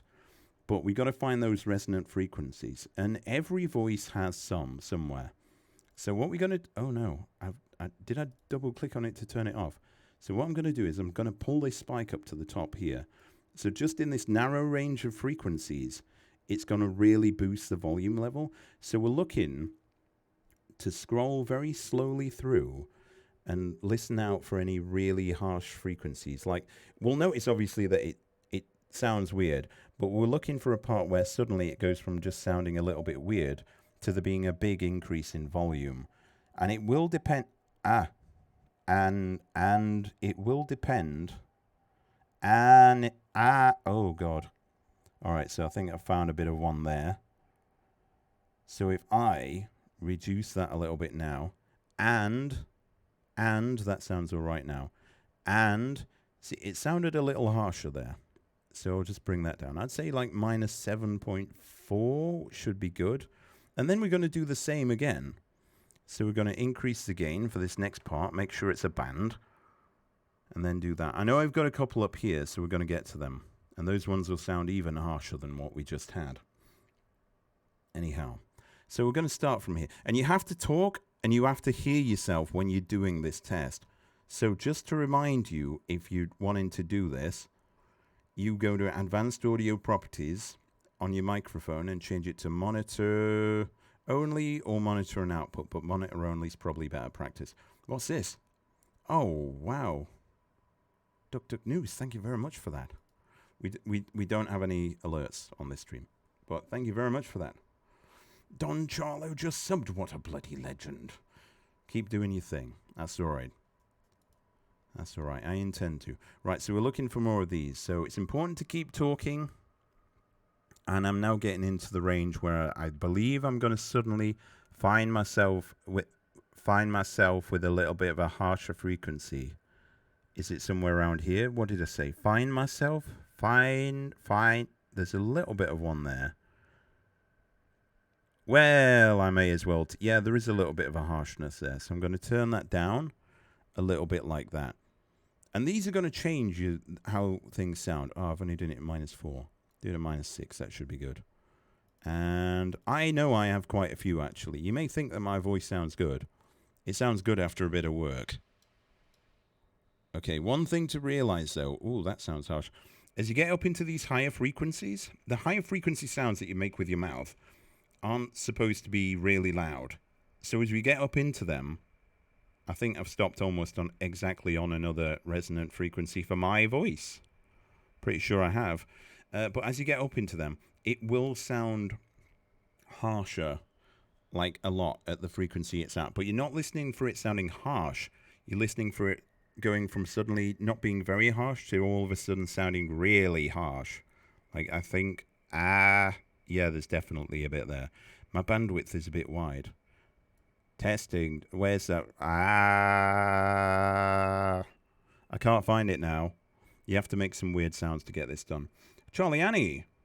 Oh, hello. Thank you very much. Oh, Jesus. That's definitely it. We're sorting out my microphone right now. Hope you're having a good time. Having a good week. Add a band. You can click here to add more of these bands if you need to, and I'm pretty sure I do. I'm pretty sure somewhere out there I've got just one more frequency to find. All right, set that up as much as I possibly can. And then where are these really harsh frequencies? They're going to be somewhere around. That's the one that we've already got, so it's fine. But there's... oh, wait, I'm going above the window. Ah, that's why it sounds even harsher. Testing. 1, 2, 3, testing. Suffering succotash. Oh, succotash. That sounds really harsh. I may reduce that slightly like that. And it's mostly in these mid to high-ish ranges. But I have to explain that to you for you to be able to understand what you need to do, because everyone's voice is different. So you're not going to end up with those spikes. being at the same points. That 4 is not very good, is it? It's very bad. Very, very bad. Oh, this here I think is slightly wrong. You can even use the graph for a bit of inspiration. Very bad. So I think that needs to be a little bit wider like that. Now, don't cut them out altogether, because otherwise that will start to make your voice sound really strange and muffled. And it won't be very good. The least amount of things that you can do to your voice to make it sound good is what you need to do. But I had to, like, explain how we were doing that. That's hopefully better. That is a bit thin. You can maybe widen these up a little bit. Maybe. But, yeah, I had to explain the theory about what you're looking for and how you do it there, rather than just saying, oh, yeah, this frequency, bring it down. Because everyone's voice is different. Okay, so that's there. The next and final thing before we go for break, after doing that, and that's just basically removing some of the harshness with some of the things that you say, which is pretty good stuff to do. So, oh yeah. So I've got my fan here, and it's now time to talk about noise. You can't actually see my face, which, I mean, you probably don't want to, but it's here. It's definitely here. Right, okay. So, I'm going to use this fan to simulate PC noise, especially relevant if you have your microphone close to your PC or your PC is on your desk. I have my PC under the desk. It's a little further away, but it puts the desk between all those fans that might turn on if I'm playing a game, and it's using the computer quite a lot and making the fans spin up because everything's getting hot inside, and just it being on the desk. That sentence lasted far longer than it needed to. And as a little side point, and I'll say something here, I should have that written on my gravestone, I really should. I was going to get a little animation here to demonstrate, but I didn't get around to it. There is, in most games, there is in the graphics settings, and if not, there is in like the NVIDIA control panel or the AMD settings. There is one in the AMD settings. There is an option called VSync, and it's a graphics option. So most people think that putting it on will improve the graphics. So if someone's got a low power PC or they're not sure what it does, they may leave it off. Always, if you are streaming, always have VSync on. VSync is like a speed limiter for your graphics card, where it says to the graphics card, right, you ain't gonna make more frames per second, the FPS, than whatever your monitor can handle. But if that's off, then the graphics card, when it's doing the game, will just max out the graphics card if it can. Now, depending on how some games are made, like some games may have to wait for other things which slow down how many frames per second it can make anyway. But if a game is really well written and really well designed, it can just max out your graphics card and use like 100% of it. Now, OBS needs some graphics card power to broadcast and do the stuff, because it's basically... Where's my mouse? Here it is. Basically, like all these little individual things, when we go live and we start recording, it sort of like draws all these like properly as an image and figures out how things are going to be. It doesn't need much, but if your PC is maxed out from, just the VSync option being off, then it's got almost no room for that, and you might get frames missed due to rendering lag. I've had some here, but it was because I was in a loading sequence when I was loading something before. So that's not as important. I've forgotten what I was saying now. It's been a long day. I say it's been a long day. I got to put 1 p.m. So it really hasn't. Right, so we've got that there. So we've got fan noise. Now I'm going to turn this away from the microphone. And then I've turned it up there. Now it's not mega obvious that it's there. So what I may do is move... No, actually I can't, can I? Oh, can I move it closer? Oi. That's as near as I can move it. But you can, if you can't hear it, and hopefully you can, but if you can't hear it, you can see it on this volume meter now. So we've got background noise now, and we're going to assume that that's like fan noise. Oh, as well, when your graphics card is maxed out, as well as degrading your OBS performance, it'll make your fans work harder. So if you've got the microphone close to your PC, you'll have more of this kind of noise going off. And some PCs are loud. I've known some loud PCs in my time. So we're now going to talk about the last thing before break, because we've been going for nearly 2 hours now. Whoops. Is we're going to talk about noise gates. Now, there is a noise gate built into OBS, which is right here. So when I'm talking, when I'm talking, it's cutting off parts of the thing. So let's just talk about what these do, because we have some settings here. We're not going to use these, but it's nice to know about them, because you may want to use these, perhaps. So a noise gate is basically like, this is a volume thing, right?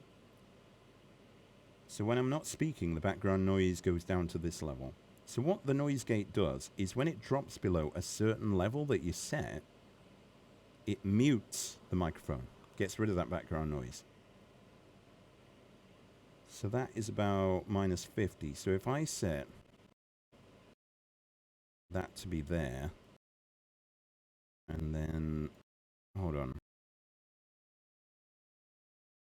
So when I speak, my volume level is about 25 right now. So if I set this to be like 40. Okay. So what we've got now, as you can hear, if you've got headphones on, you'll hear this, is that when I'm not speaking, it's after a little bit of a delay, it's muting the microphone like completely. So that background noise is gone. And we've got these things here, which I'll explain now. Attack, hold, and release.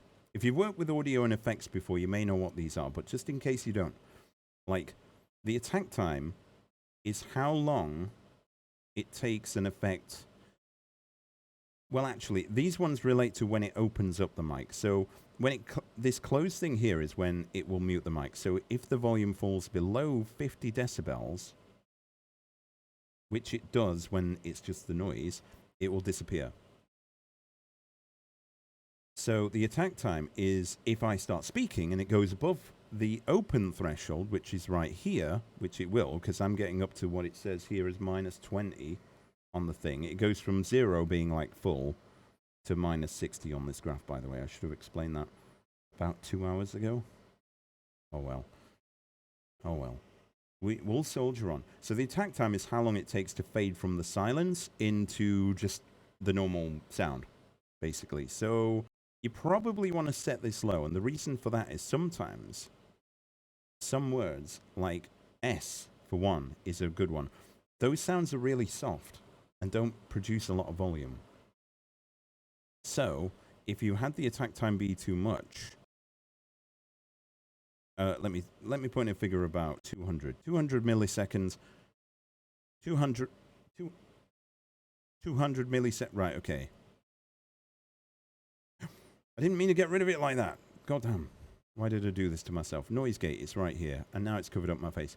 So 1000 milliseconds is 1 second. So 50 milliseconds isn't all that. But if you set the attack time too high, then it will take too long to open, and it will fade in slowly, and the beginning parts of whatever you say will be cut off. So I'm going to turn that down to that. So I'm going to turn that down to that, and that's pretty good. I'd also say probably don't have too much of a distance between the close and the open. That should be good. The hold time is how long after, say, the volume level drops back to the close threshold. Sometimes when you're speaking, there's like these little micro moments when you're speaking where you're not actually producing noise. So if you set the hold time too low, it will feel a bit like your mic's cutting in and out. So if I set this to 1, so now that I've set that to 1, if I was to lean back a little bit, would it pick up? Oh no, probably not. Maybe I need to lower these a little bit.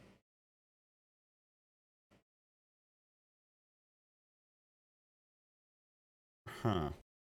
It can sometimes cut out if you're at a certain angle. It's hard to demonstrate that right here, though. But you may, ooh, I put it to 0. Oh, you can actually just use the arrow keys to fast set it. Oh, that's good. That's good. Although it did make the noise go a bit freaky for a second. So yeah, you've got to be careful. And if you set your close threshold to be too high, it's got a fair little chance that sometimes when you're speaking, it'll cut parts out. It doesn't seem to be doing it, which is really annoying me because I wanted it to do it, and it's not doing it. Let me just increase these a little even further, and then set the hold time down to 1. Right, so now you can probably hear that there's a little bit of weirdness, especially if I put release time down 2 and sat back a little bit.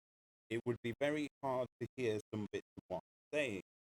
You wouldn't be able to hear all of it because it's cutting out. It would be very hard to hear what I'm saying because some parts of it would be cutting out. So what I'm going to do is I'm going to set this lower, about -49, set this to here. Again, what is your guide is if I, oh yeah, on the effects menu, you can click that and the effect is turned off. So now,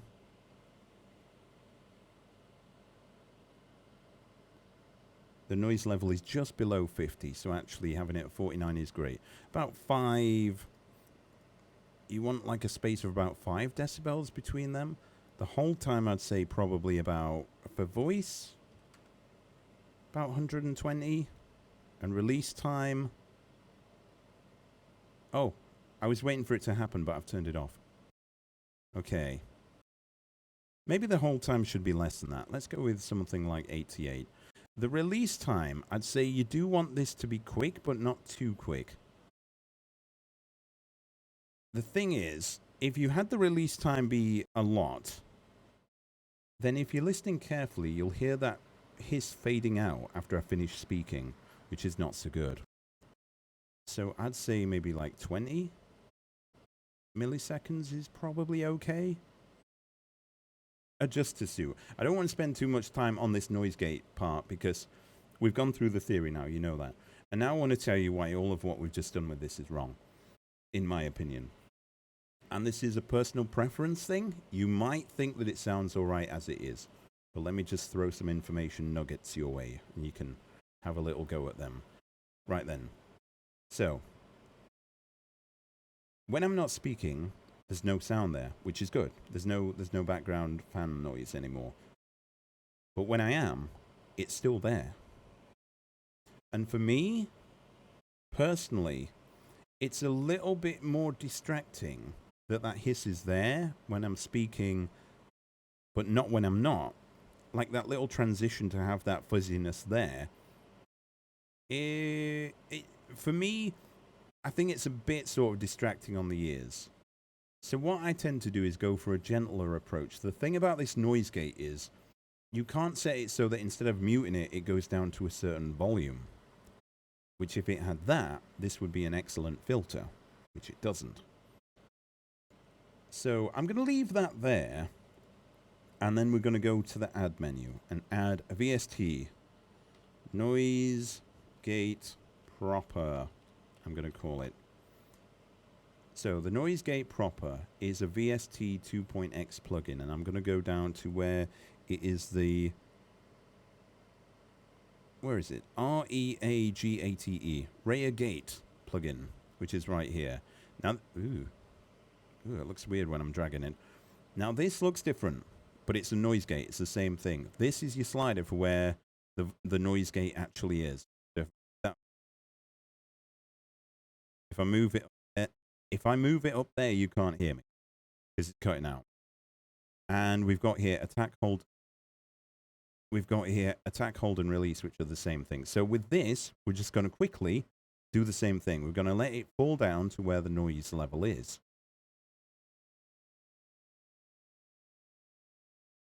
And then we're going to, it's hard for me to hear. I'm going to turn up my volume. Okay. So at the minute, just as it is right there, that's pretty much, if you turn up the volume a little bit, you might be able to hear. It's pretty much the same thing right now. But with this filter, we got attack, hold, and release. I'm not gonna adjust them. You may want to actually. I may suggest adding a hold time in there, which is that, and maybe even raising this a little bit to about. So there's a little bit of a gap between where this is bouncing with the sound and where this middle part of this slider is, basically. And I've just realized I've got very close to the microphone. I'm almost giving you like a free ASMR stream right here. Just realized that. Sitting quietly and listening. Oh, what time do you call this? Nearly break time. Oh, it's nearly break time. I didn't say it very well, so it cut off the beginning of that. Be careful with this, but I'm going to say attack time is fine. Hold time, make that a little bit longer. But here's the difference. Now, I'm going to introduce you to two more concepts. We've talked about attack, hold, and release, and everyone except official kins will have understood that. But now we've got wet and dry. Now, I don't want any jokes about fannies right here, but wet sound is the sound that this creates. Like, it's the sound after the effect. The dry sound is the sound before the effect. So, what we want to do is just to make that little transition of being from silence to not silence, not be silence. Or to put it another way, we're going to bring this slider up a little bit to here.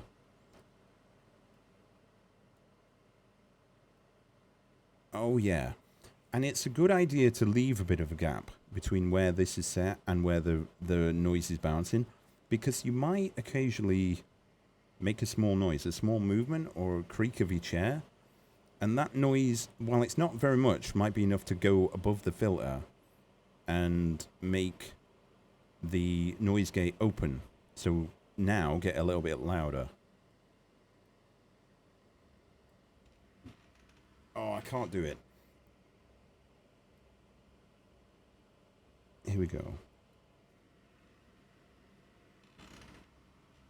Oh, this is a creaky chair. I don't know if you heard that, but it's there. If not, it's like audible gravy being poured into my Yorkshire pudding ears. I've never heard that expression before, but now I have.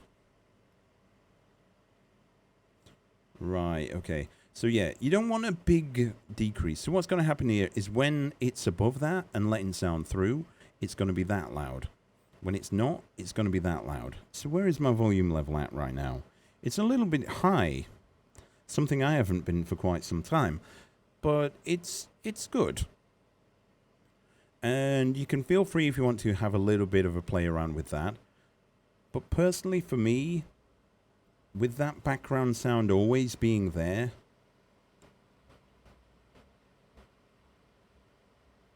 it was bouncing. Oh yeah. I've got a neighbour that has some loud music on. Now, it's not that loud, but it's loud enough to get picked up by this. Just very gently. So that is also buffing the sound a little bit to make it bounce up and over that. You just want to be sure wherever you set this to that it's not like just above it, because otherwise little variations might mean you get like a little... Sounds almost like a rattling noise or something. In fact, I'll show you if you listen carefully.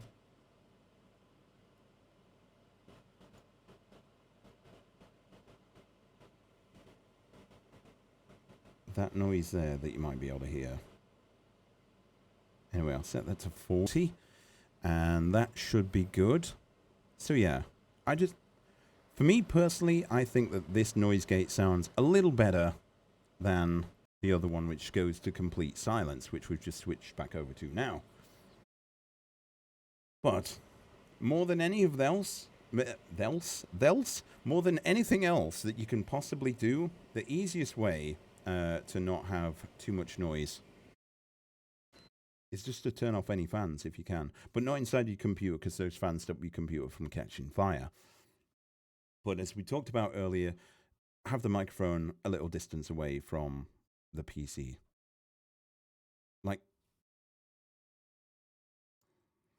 Like what you hear now is the sound of mine on like the proper noise gate. like that should be letting some of that sound still through.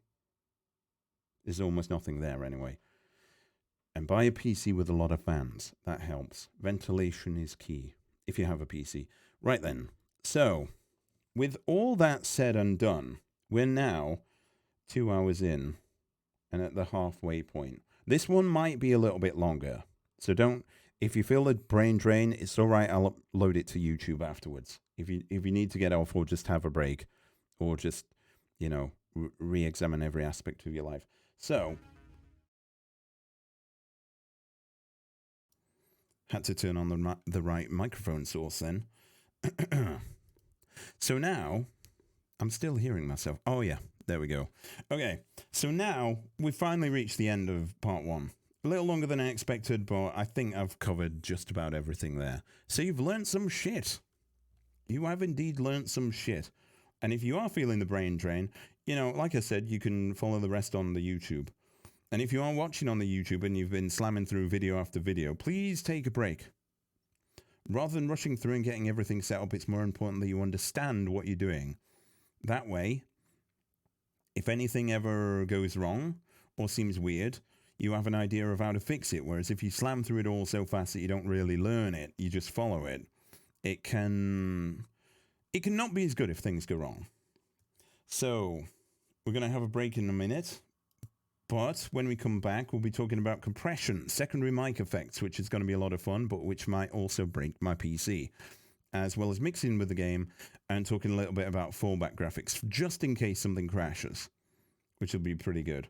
I don't think the second half is going to be as long, though, to be honest with you. Yeah, I don't think it will take quite as long. Because now that you've got some knowledge and we've talked a bit about effects, we can speed up some of the sections. And I also have to... Oh, I have to do that, don't I? Okay. I'm gonna... Yeah. All right, I'm going to cheat something. Well, I say I'm going to cheat something. I'm going to cheat something a little bit here. So that's what we're going to do when we come back. So you can still hear me? Can you still hear me? I think you can still hear me. Yes, you can. Yes, you can. Right then, so... It's break time. But I also, in my break, also have to... I also have to do a little something for the next part of the stream. And as well, so what I'm going to do is I'm going to need a little bit of extra time. So I'm going to set the counter to be at like 80%, no, we'll say 75% speed. So it's going to be slower than normal, but I need a little bit of extra time. When I adjust that, it screws everything over slightly. That's strange. And I also need a wee. And I need a break as well, and a bit of food. So that's what we'll do. Do I have, oh, there we go. I can put on a blurry effect so that stuff stands out more. If you've got any questions about anything that we've covered yet, feel free to ask them in this break. In fact, I don't even think that's enough. I think I may need it to be even slower. All right, this is going to be a very slow 10 minutes. Ham and PTSD sandwich. Oh, sounds lovely. Loud breathing would be directly related to which noise gate? What, you mean like when you're talking, but in between talking the breaths that you make sound really loud? That would probably be to do with compression, which we are going to talk about, and that is exactly one of the things which I'll be mentioning in that when we come back. So, let me go have a break, and I'll be back again soon. I will probably be back around about the 5-minute mark. That counter is not real time, just giving you an FYI. Almost like a snore. Oh yeah, that's definitely a compression issue. We'll talk about that after.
And I'm back. What did we have here? Not likely to offend anyone. I'm here just helping others. I like learning. Well, yeah, that's pretty good. Never noticed anything like this, but I always watch Twitch on mobile, rarely with a headset. That's interesting. Have you got a way to people to fine-tune their mic without OBS? Just for gaming?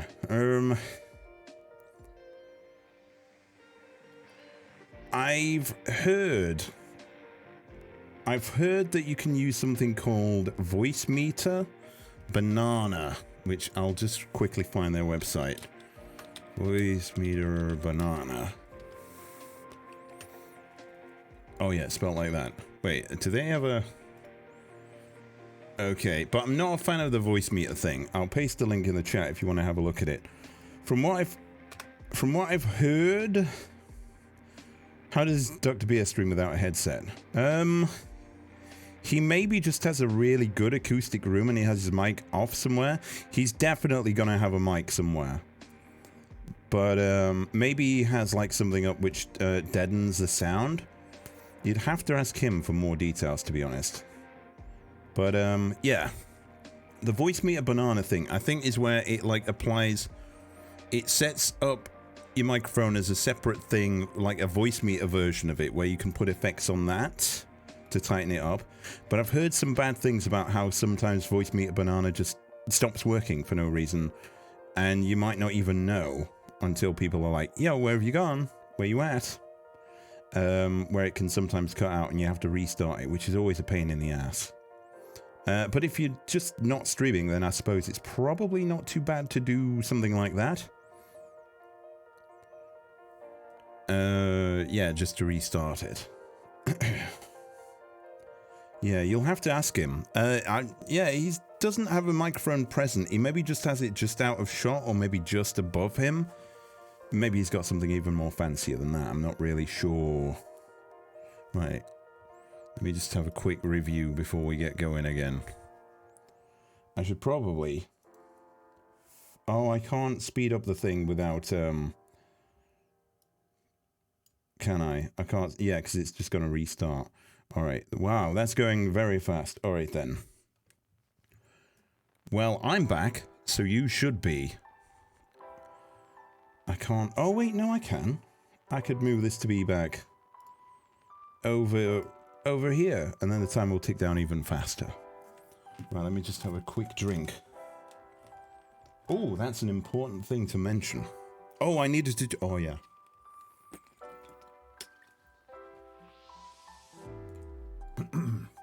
Alright, I'm just going to do something. I'll mute my mic while I do it.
All right, so the break is technically over. I'm just doing a quick thing, which we'll go through in a minute, but I'm just doing the bits of it behind the scenes right now.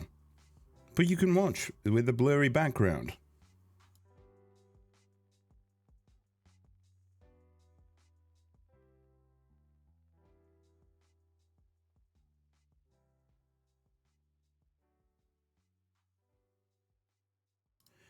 You know what? Sod it. We'll go through it together. Right then, so we can take off the break thing, which is there. That's gone. Cool. And, right, just to remind you, I'm still audible, right? Yeah, I am. So second half, we're going to be talking about compression and final EQ. Compression is something that reduces the volume range between the loud parts and the soft parts, which can be pretty good. But if you set the settings too wrongly now being a word, it can make the sound weird and introduce some things which it would be nice not to have if you could. And then we're going to talk about secondary mic effects, like setting up a microphone where if you're streaming and you're talking in game using like voice chat or a push to talk button, how you can then, when you press that push to talk button, as well as then being transmitting in the game, that your audio from your microphone sounds different on your stream, which can be a very good like keying indicator for people to realize that you're talking in game. It's pretty useful if you have a no mic, no webcam. And then we'll be talking about mixing with the game and talking a little bit about some fallback graphics or screens that you can have. So, without further ado, let's get into it. All right, so we're back here, and I can turn off, for now, I can turn off that because we don't need it. Right, okay. Can you still hear me? Yes, you can. Right, so I've just right now recorded a little... That was kind of loud. Kind of loud. Can you hear that? Oh, no, you can't. Okay. Are we good? Are we going? Okay. Okay. Brilliant, brilliant. No, it's not you, it's me. All right, I'm going to get that there and then do that. Oh, that actually did both of them. Right then. So, we got a little sample here. And what we'll do is we'll go back to the beginning. Back to the very beginning, and then we'll play it. I do want to turn one of these off. I'm going to mute one of them so that you only hear the sound once. Okay, so here we go. Here's the sound sample. Why can't you hear that? That's weird. Why can't you hear that? Oh, wait, I think I know why. Preferences. Okay, so this needs to be direct sound, maybe? So what about now? More voice. Ah, right, you can hear it now. Cool. We've got two... Oh, right, okay, so there we go. Right, okay, so let's go back to the beginning. Right, okay, so this is a voice sample. This is me speaking in my normal voice. Everything sounds pretty good. But what if I occasionally made a little bit of a loud noise or was very close to my microphone? And what about if I sat back? Or what about if I picked up my drink, drank a little bit of it, and then put that down? All right, so here is it's a sound sample. Now, what we've got here is we've got a lot of different volumes. You notice when I put my plastic bottle down, the little cracking noises that it makes when you put it down and it does the thing. I don't know how to explain what it does, but you know what it does. It makes that weird clicking noise as something like moves back into place. Those are very loud compared to everything. So you obviously we want to get those down because they're not very important in the grand scheme of things. Can I make this bigger? I can. And I could zoom in a little bit like this. No? How do I zoom in? Like that. There we are. It's a little bigger. So there's a lot of different volume levels here. When I'm sat back, it's pretty quiet. And for some bits where I'm really loud, it's got to be at least twice as loud as everything else when I'm sat back. So you want to have it so that your microphone, if possible, is set up so that these volume changes and these volume levels are all much tighter, much closer together. And that's where something called compression comes in. So what compression does is like this middle line is like when there's no sound at all. But obviously it goes up and down above and below that line when it's louder, obviously. Hopefully that makes sense. So what we want to do is definitely we want to be reducing these clicks because they would be very loud. So if you set everything so that it was loud enough that you could be heard well here, when you sat back, when those clicks go off from that bottle, that's going to probably hit the red zone. This is a different program, but you can probably see there's these volume meters around here. So it's a sound program, right? So what we're going to do is we're going to try and do that. So what I'm going to do is I'm going to mute that, and we'll keep that original version of the sound so that we can look back on it and be like, oh yeah, we've made some good changes. This is the same sound, the exact same sound. So I'm going to apply effects in this program. Don't worry, you don't have to do it or really know, but I'm going to apply... You know what? I will probably apply, if I can find it. Is it going to be in here? Raya comp? Okay, we've got Raya comp, which is right here. So, is there a way to make this loop? Is that toggle repeat? Okay, so if I do this, this is me speaking in my normal voice. Everything sounds pretty good. But what if I occasionally made a little bit of a loud noise, always very close to my microphone? And what about if I sat back? Or what about... if I picked up my drink, drank a little bit of it, and then put that down. Oh, goodness me. This is me speaking in my normal voice. All right. We don't need to hear that again. So this has made some changes. So what I'm going to do is I'm going to tell this, is just to show you before, you could probably see some variables attack, release here that you understand. And this is obviously a volume slider. It's a bit like the noise gate. This is where you set the level here. So what compression does is any volume above this level that we've set here, and I've set this very over the top right here, especially with the ratio that it's compressing it by, it will attempt to compress it. Now I've used an infinite ratio, so it's going to try and keep everything as close to that as possible.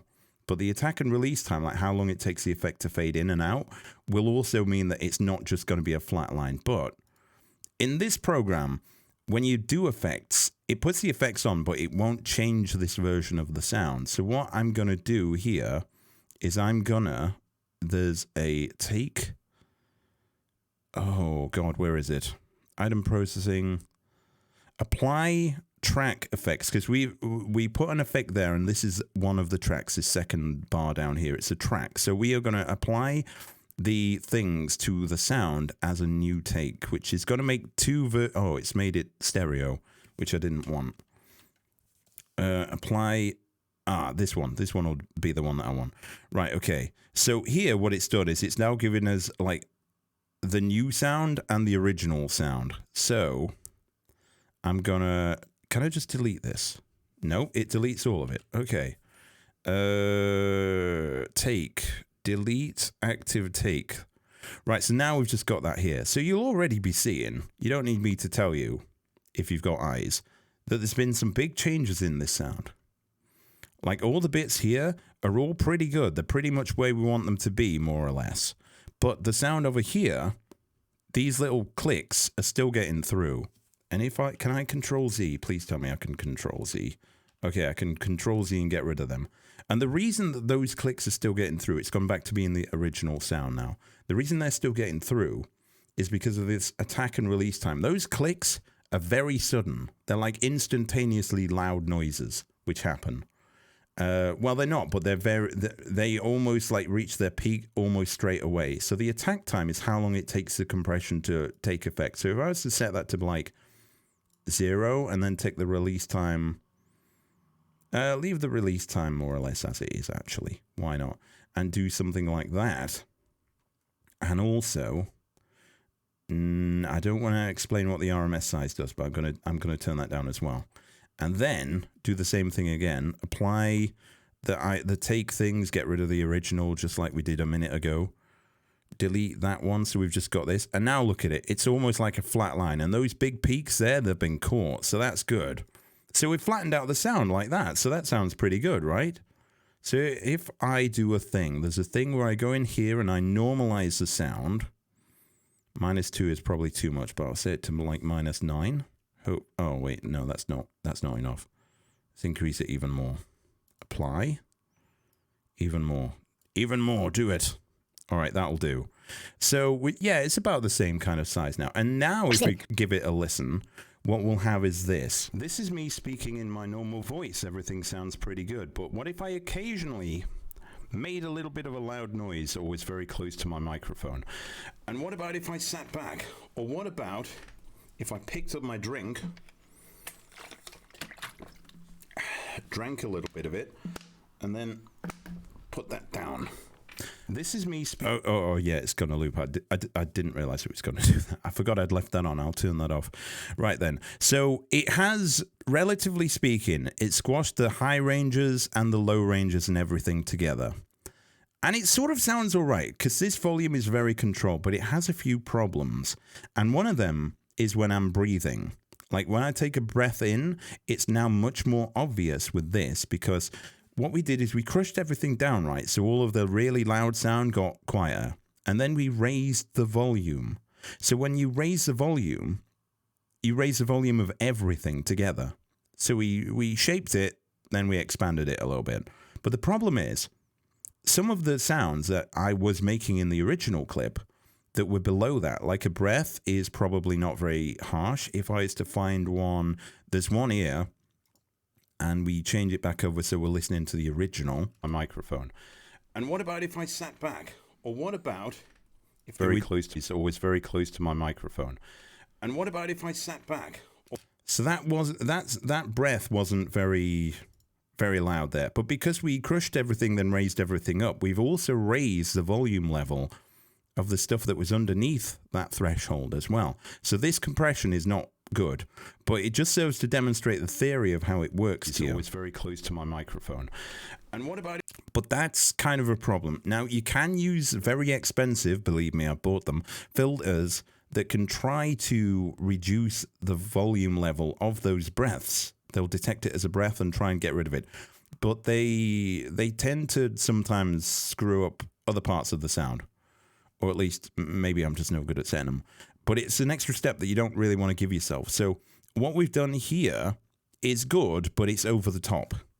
And as well, there is a little bit of as we've increased the volume, just like when we moved the microphone away from my voice and then raised the sound and we had more of the echoes in, we get a bit more of that. And that's no more obvious than when we go to these clicks over here. So if you go to these clicks, drank a little bit of it, and then you could really hear it's like a really echoey room. Whereas in the original, they sounded like drank a little bit of it, and then put that down. Because the sound fades off because it's just a little click, very fast. But the echo of it keeps going. And that has been made more prevalent. So we want to do something similar to what we've done here, but not quite as extreme. So that's what we want to do, but we want to do this inside of OBS now. That's just to basically show you how compression works. Everything above a certain volume, it'll reduce by a certain percentage. We're going to do a much more gentler version of that effect, and it should all be pretty good. So I can close this down now. Nope, and I'm back now. Okay, so I need to swap back over to the main mic, which we were setting up. So 1 second. Okay, I'm back, and I hear myself now.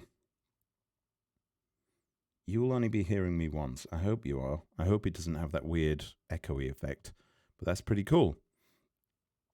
Right then, so we were going to put compression on. So again, in your main mic, you want to go into the filters section of it here, and we are going to add a VST. Now, you do have a compressor that's inbuilt, and we're not going to use that because I don't think it works as well as the one that we're going to use, and I'm more comfortable telling you about that one. So, yeah, we are going to, in actual fact, I told a bit of a lie. We're going to call this compressor, but we're not going to use the effect that we were just using. We're going to use, from this VST 2.x plugin list, we're going to use something called Raya XComp, and I'll tell you for why. Because this is a little easier to explain. So you're probably looking at all this now and thinking, what the hell is all this?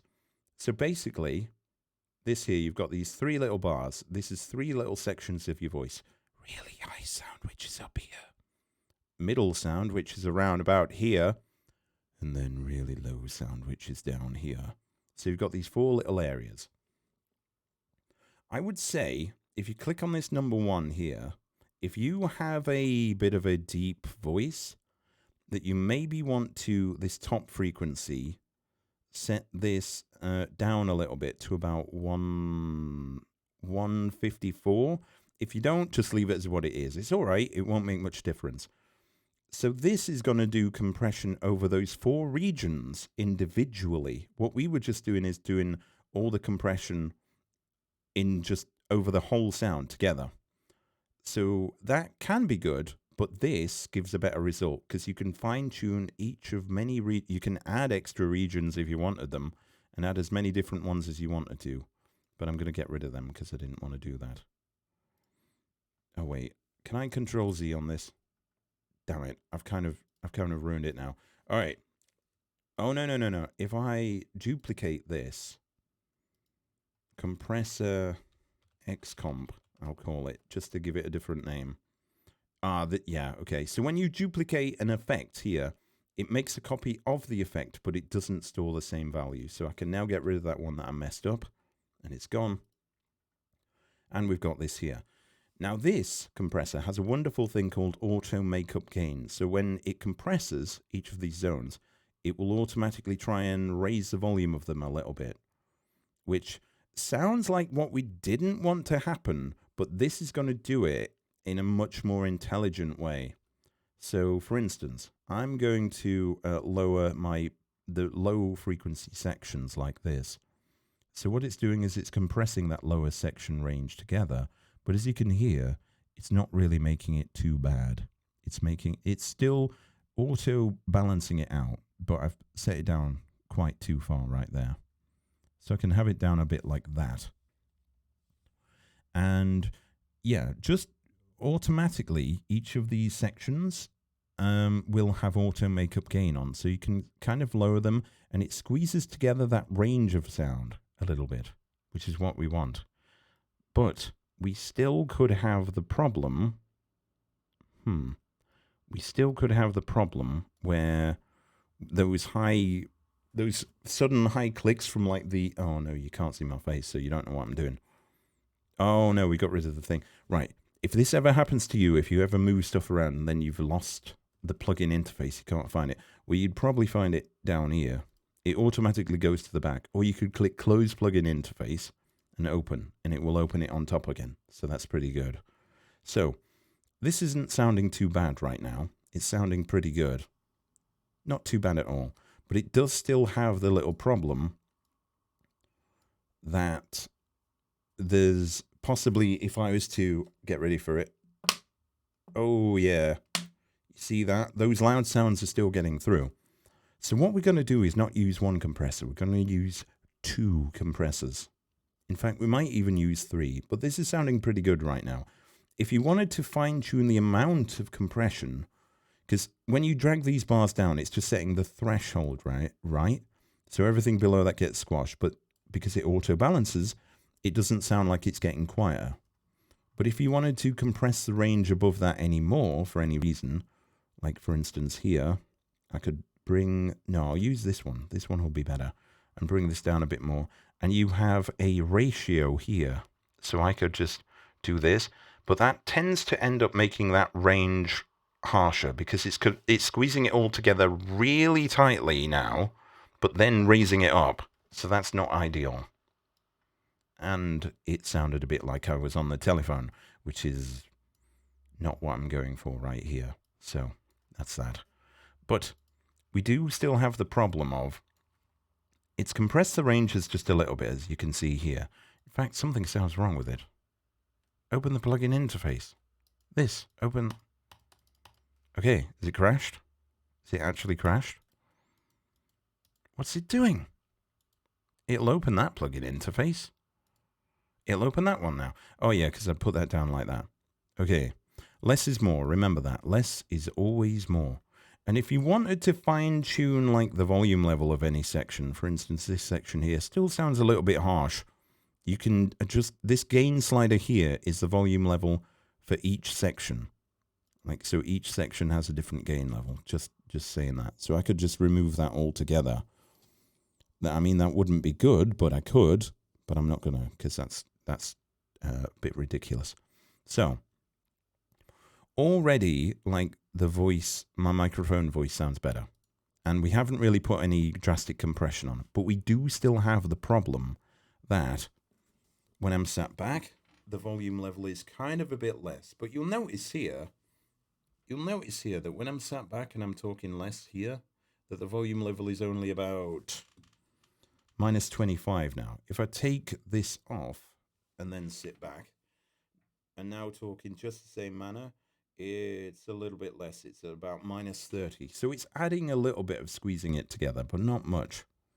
So what I'm going to say is, now that we've used that a little bit, to add another compressor. And this one, I'll give you the cheat sheet. We're going to get Raya Comp this time. Oh, no. Open the plugin interface. This is the one we had in the other program, right? So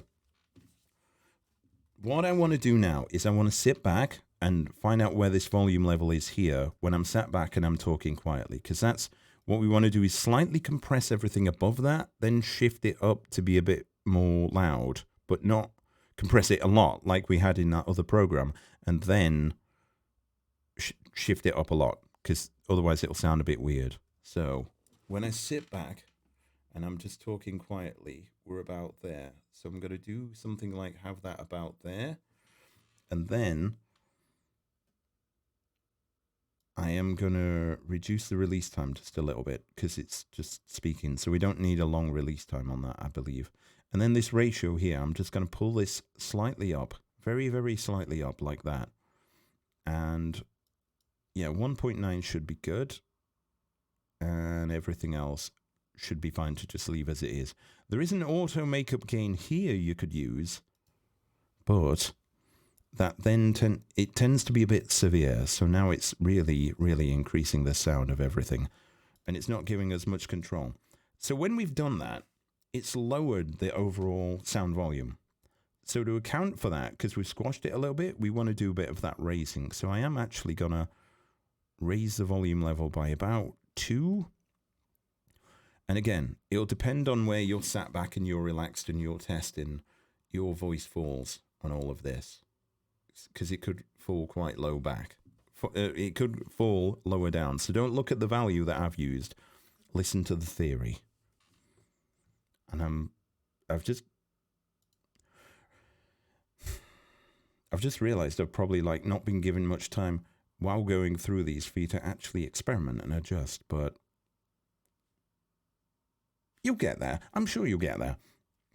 All right, so we've solved that, and now everything sounds a bit tighter, a bit closer together. So when I'm talking, I'm still just about tickling. I'm a bit loud there, so I'm going to reduce that a little bit. So I'm just about, when I'm speaking normally, tickling the bottom of that orange bar. Oh, you can't see it. Well, I mean, you could see it, but you can see it better now. So I'm just tickling the bottom of that yellow section right there. And then when I'm sat back, just a little bit like this, the volume level is much similar.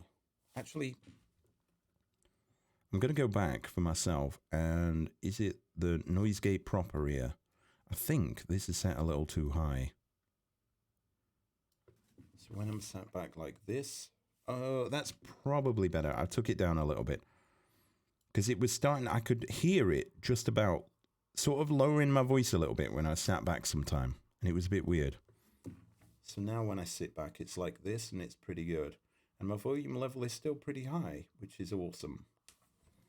It's about minus 30 there, where if I turned all this off and sat back like that and just talked about the same, my voice would be around about minus 40. So it's very, very gently compressed the range, but we still have the problem of this, and we're going to solve that problem. So we've got 2 compressors, and everything's sounding pretty good now. I think it's sounding pretty good. You might want a maybe, if you want a more natural sound, just keep this lower. Don't go over about 3 or 4, because otherwise, if you did that, the volume level would go down a little bit. And that also means that you have to raise this a little more. And then we would start to have that problem of when I'm just breathing in between stuff, it sounds louder than it did before. And as well, there are certain sounds, actually, the attack time might need to be a bit less, because some sounds that you make with your mouth... Ooh, my lips are a bit dry. Sorry about that. too much information, I guess. Some of the sounds that you make with your mouth are sounds which start not very gently, like a something. Like when you say something, the S is very quiet. I think and is a good word. And. So you see, when you make that sound, it has to very quickly compress it. Otherwise, until it does, that first part of the and sound will be really loud, and then everything else will be quiet. And. Okay, that's probably good.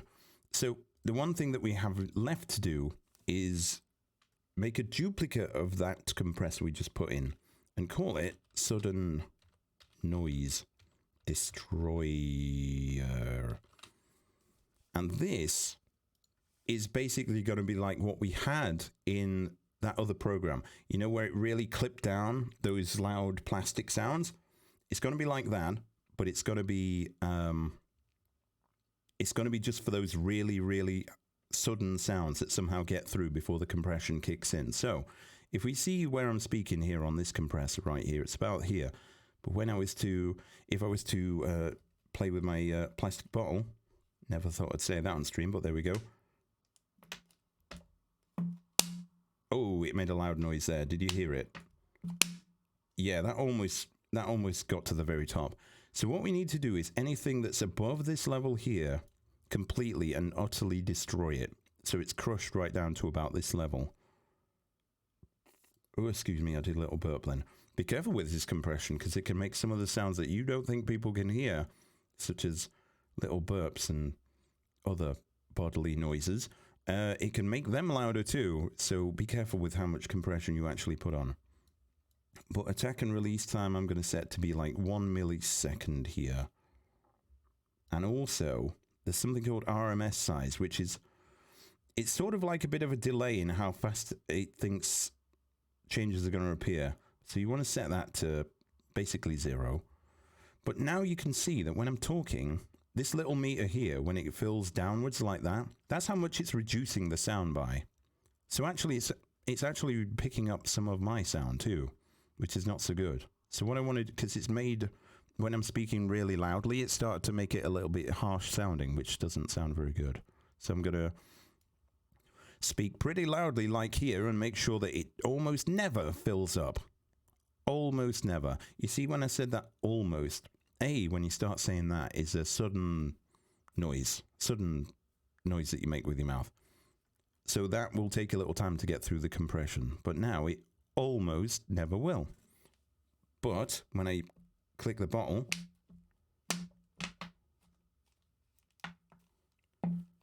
do the noise! It won't do the big noise now. I've never had this much trouble with a plastic bottle in my life. Wait. It's still making some noise. I'm going to turn the attack and release time off altogether. Alright, there it's getting it.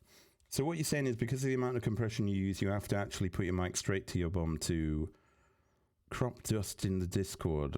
Crop dusk? Listen, right? I was just adding comedic effect. That's exactly what I was doing. In fact, I've still got my compressor up really high. Should have turned that down. Alright, so back to just a little bit higher like that.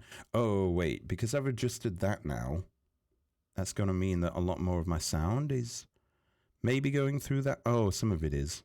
So I want to raise that even higher to about there.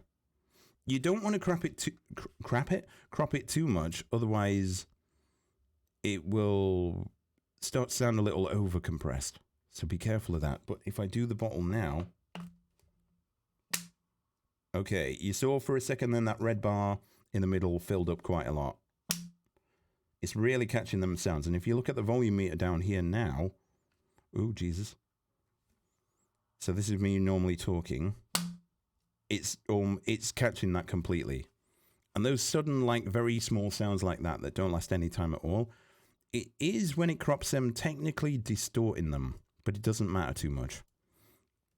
I may also just put that, no, I'll leave it where it is now. I'll leave it where it is. It sounds okay. It sounds okay to me. Feel free, if you want to have a little play around with the figures and everything after the stream to make it sound good. What's important is, as well as the theory of this, that you apply a little bit of making it sound so it sounds good to you as well, because that's important. And I believe that's more or less it. The only thing is, in all of that, we've squished the sound a little bit, we've sorted out the noise, all of that's good. We've got this perfect setup here.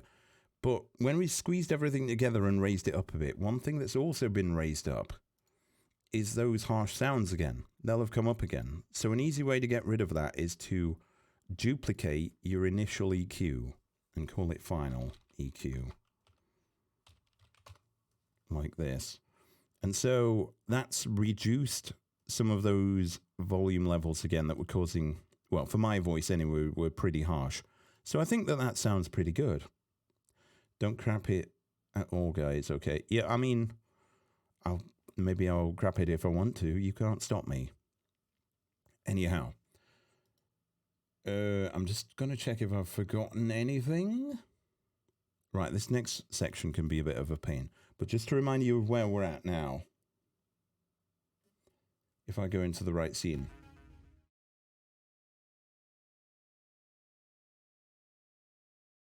All right, you couldn't hear me then for a second, but now you can. So, compression and final EQ is done. It's good. Hopefully you think it sounds good. You know what? When we go back in, we'll just test it just to confirm that it does actually sound better than your original microphone. So now we're going to talk about something which, this is optional, but if you're a streamer and you don't have like a webcam on, or you're not ready to crack out the webcam yet, but you want to be talking in game to some people, but also talking to your stream as well. If you don't have a webcam, it can be confusing for the first part of when you're speaking for your audience to know whether you're talking to them or people in game. And if you have your voice chat in your game set up with push to talk, there's a pretty cool solution where you can have it so when you're talking in the game, the sound of your voice sounds slightly different. So people watching they'll understand almost immediately that, yeah, you're talking in game. They won't have a little moment where they're not sure. You'd be surprised how often people can get confused by that. I've seen a fair few of those Grand Theft Auto roleplay streamers that don't have like a webcam on. So it's very hard to know when they're speaking, whether they're speaking in the game or they're speaking to the audience that they've got. So wouldn't it be good if there was a way to solve that? And the answer is yes, there is. Oh wait, I've just realized I may have accidentally already had part of this set up, which I don't want to have done. Let me just have a quick check. Right, it doesn't look like that's on anywhere. Oh, good. So I apparently don't have that set up yet. Cool, that's perfect. Right, so let's get back into it. You can hear me twice. Okay, now you can't. Right then. So, oh yeah, just one thing. You know what? I'll do this. I'm going to add another copy of my microphone because it's easier than turning all the effects on or off. Audio input capture. Actually, no, this is pretty good. Audio input capture. You can add another, if you want to do this, you can add another source and we'll call this VoIP. VoIP mic. Like this. And this is just going to be another microphone source.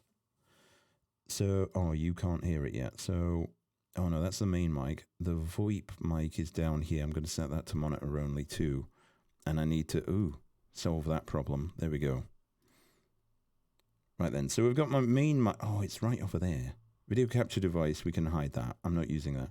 Stream elements, I'm not using that now, but it's there. I am going to hide the stream elements volume, just so we've got that there, which is what I want. Right then, so, real fast, I'm going to... Oh, wait. I didn't do the thing. Oh, I pressed the wrong thing. Right, okay, there we go. Right, so, just for perspective, What's this? It's pizza time again. I'm 4 for 2. Oh, I want pizza now. God damn it, Teddy. Why have you said that? I've just been paid as well. Fuck. I might have to. Like, because this is going to be one of the hardest modules for people to understand. So, well done if you're following along and you're getting the theory of it. And if not, just go back and watch it on YouTube after the stream. Immediately after doing it, I'm going to be uploading it to YouTube, putting some chapters in so you can find your way through the video if you need to. Oh my God. Stop having pizza, people! Now I want pizza! Oh, Jesus. Right, okay. It's not your fault that you like good food. And it's not my fault that I like too much good food. Right, okay. But anyway, what you're hearing right now is the original microphone sound. If I sit back, the volume level gets really much quieter. And it doesn't sound too good. But if we now, just for comparison, swap back to this, it sounds much better, in my opinion. And I'm watching the YouTube videos. Okay. If you do watch the YouTube videos, you've got any questions, feel free to pop by a live stream sometime and ask them. I'm much more likely to respond there than I am to a YouTube comment, I've got to be honest. We all have great taste. Not a bad problem to have. It is if you indulge those tastes too much. Okay, so we've got another microphone set up here. And we want to have this sounding very similar to the microphone we just had, but we're going to alter some of the effects a little bit. Because that's easier than going through and doing all that mic processing stuff again. And rejoice, people, because you can. So, where have I got the VoIP mic? It's right here. So, oh no, I want the mic main. This is the one I've just been putting all the effects on. Right, so your mic main source in sources. Here's what you do. Right click it. Copy filters. Go to your VoIP mic. Right click it. Paste filters. And there we go. Sounds just like it did before. But now we want to adjust this and have it somehow slightly different. It depends how you want to have it different, but I'd say it depends. You can adjust any of these any way you want. You want it sounding different, but maybe you don't want it sounding too different. For instance, as an easy fix is, I feel like, oh no, wait, wrong thing.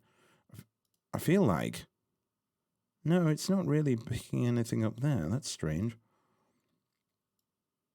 Does the attack time need to be more? Does this need to be more? It feels like my audio quality is a bit shite. Oh no, we've started a new section and I'm still dealing with the old one. Alright, I think that's probably good. Have a little play around with it to figure out what you want. Exactly, but I've given you the basics of everything. But that shouldn't be doing anything. The basics of everything. No, that's not doing anything to the sound. Still, it's not too bad overall, I think. Should be fine. I'm now really concerned that I've done something wrong and told you something wrong somewhere, but I can't see where.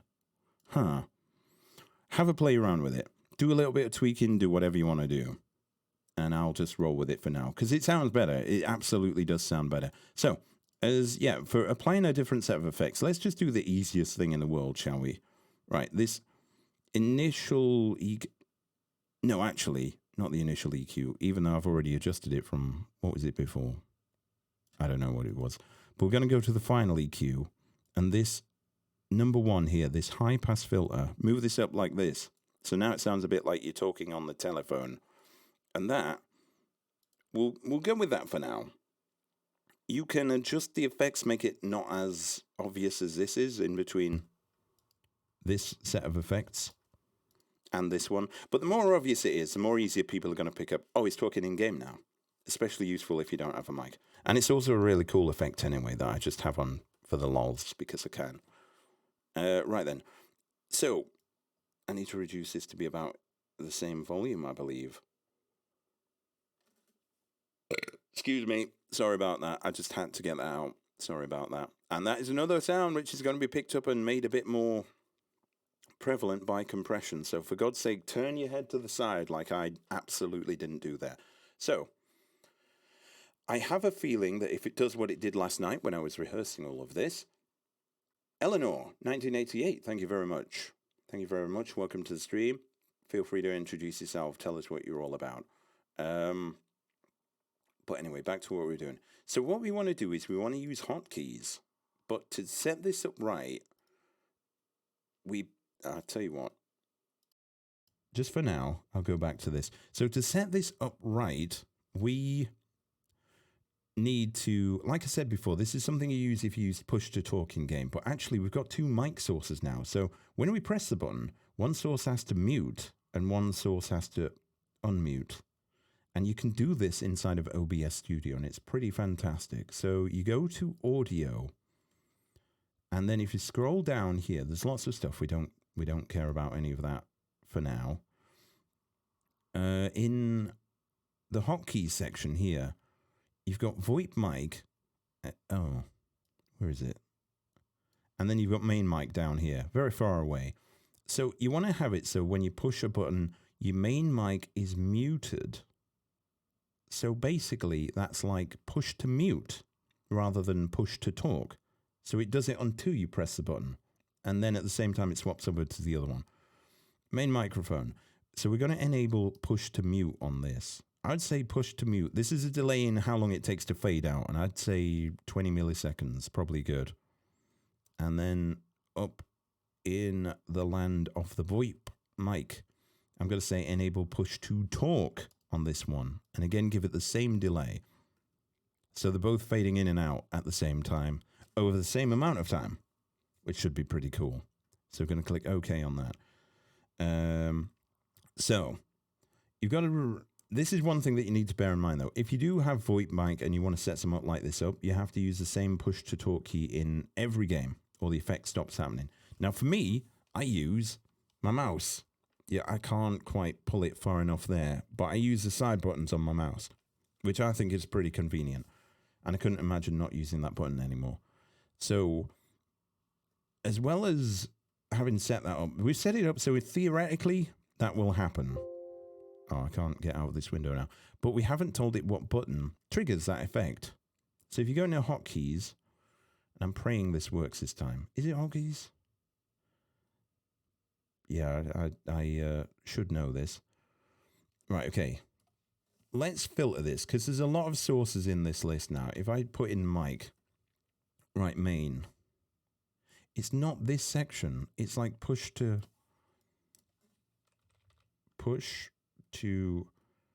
mute.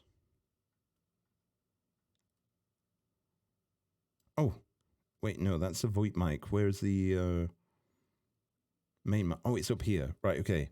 So this is the section that we want. So main mic, the push to mute, you click in there, and then you press the button for whatever one you were just on.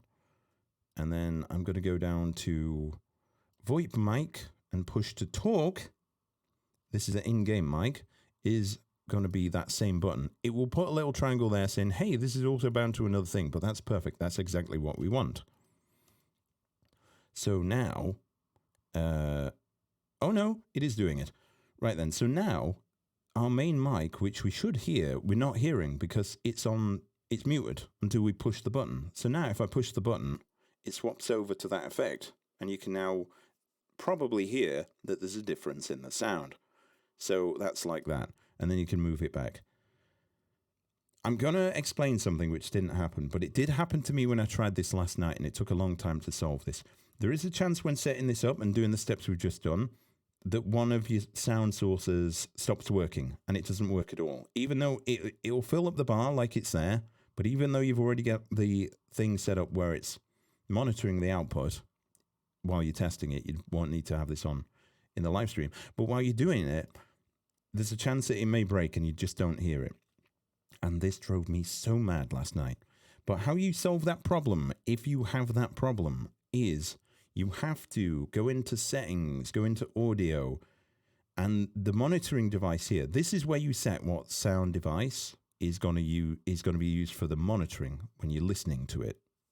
Basically, when you set it to monitor only or monitor an output. And you can change it here. So you need to change it probably to the default or whatever, but then you need to apply that, click OK, go into your, I'm not sure if you need to do this, but you may as well. Go into your VoIP mic and your main mic and switch.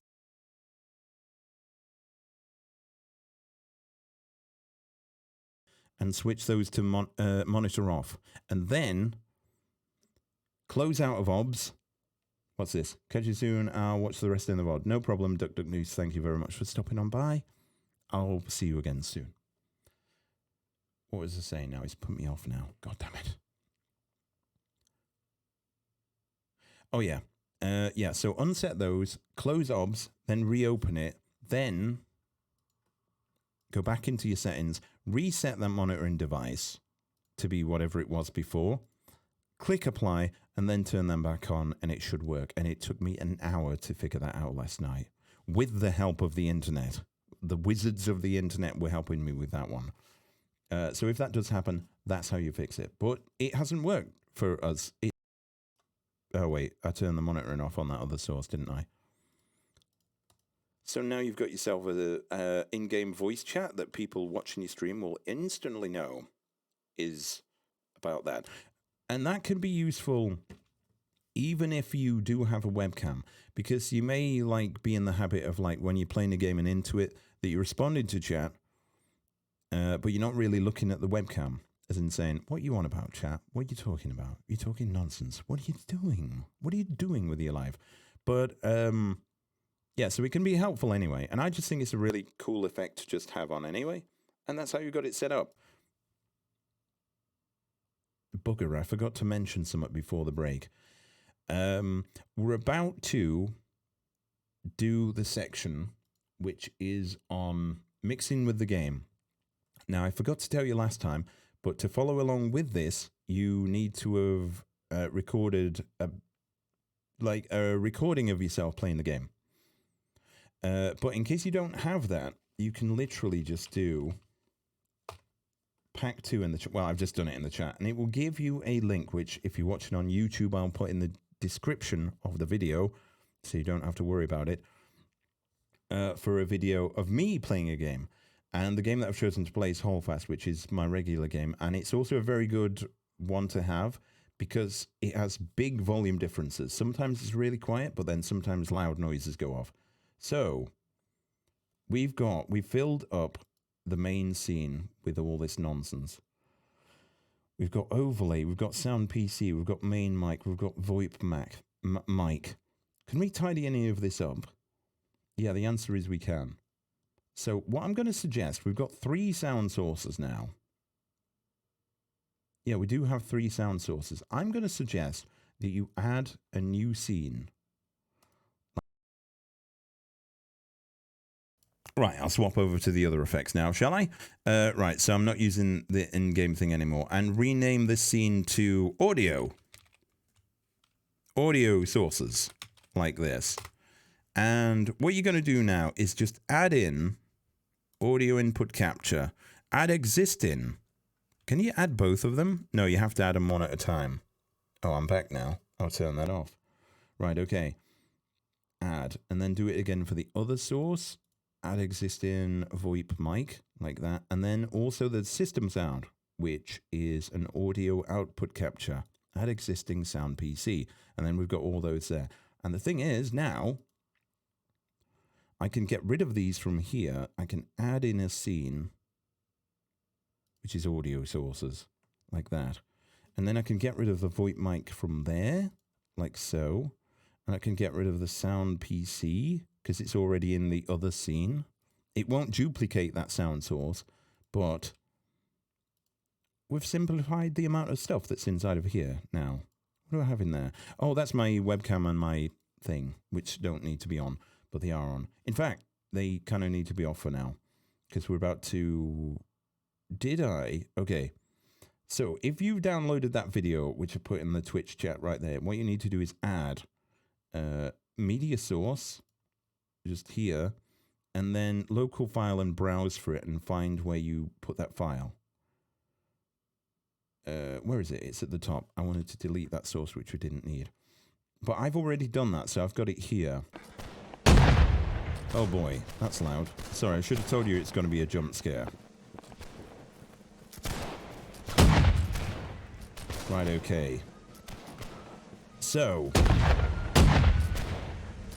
we want to sort out the effects and compress the range of this movie, sort of like to make it easier to control a little bit.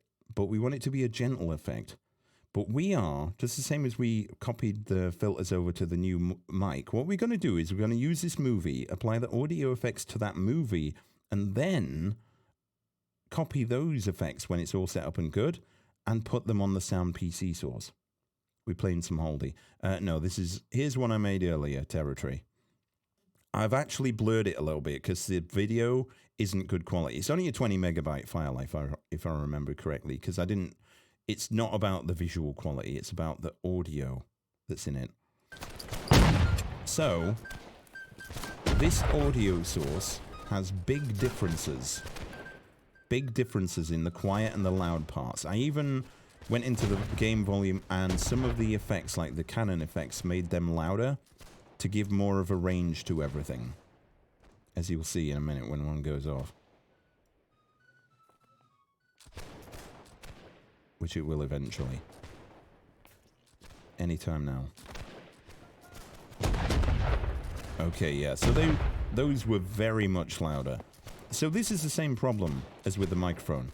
There's a lot of range there, and when it can be loud or quiet, it introduces a problem where, sure, you could get a nice balance for this game, but if you were then to play a different game, say a horror game on stream that is much quieter, that game would be much quieter if you just like decrease this volume level. So it does actually work in your favor to compress this a little bit, just a little bit. So that's what we're going to do now. So basically, oh yeah, when you do have your movie source in, if you're doing the same thing, again, go into the monitoring and change it to monitor only so you can hear it. And don't forget to get rid of it when we're done. Oh, something happened there. Oh, I think I alt-tabbed out the game briefly. Alright, oh yeah, and also, don't forget to loop the video, otherwise it's just a small clip, and it will just play and then stop. Right then, so, we don't need to have as many filters on this. I have a blur filter on the video, just because it's not high quality. And the details of the video aren't that important, but... Oh yeah, so this top section on the movie is gonna be for the... I may have to turn that off, you know. I'll leave it on for now, we'll see what happens. We're gonna do some science. VST2 plugin. We don't need to change the... Yeah, we don't need to do any EQ stuff or any noise gating, we just want to go and put on... I mean, you know what? I actually use the Raya comp, the simpler compressor, on my stream, but now I'm thinking about it. Actually, using the Raya X comp might sound better. So that's what we're going to do. And let's hope it's good, because otherwise we've done some bad science. Right, okay, so this is again what we had before. And auto balance is going to be on. Actually, no. You know what? No, I'll do it a little bit. I'll reduce the ranges a little bit. So... I'm probably doing this wrong. You know what? No, we'll stick to it. The more complicated the effects that you put on there, the less like the original game sound your sound is going to be. So I am just going to use like the basic compressor. Oh no, not the one for the game. Although we will use that. But we won't use that yet. You sure you wish to remember? Yes. Okay, so VST2 plugin. Main comp. We'll call it. VST2 plugin is going to be that Raya comp. Open plugin interface. So, now let's have a look. Those loud cannon explosion noises are very loud. Everything else is pretty not so loud. So what we're going to do is we'll set that about there.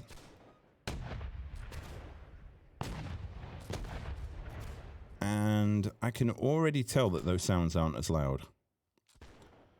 But what we can do now, I have zoomed out rather a long way. Now this is the thing. I've zoomed out rather a long way so we've got some quietness. But we don't need any of the sound except for the really over-the-top sound to be muted. So this is probably going to be pretty good. And then just raise this a little bit. Maybe 3. Is that the output or the input? Because that seems to be almost getting to the top.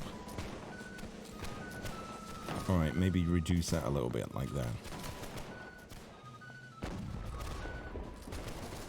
So it's not reducing much until a cannon goes off. And then this will probably fill. Oh, it did. It seemed like a bit of a delay from when this did that to when that did that, but never mind. Okay.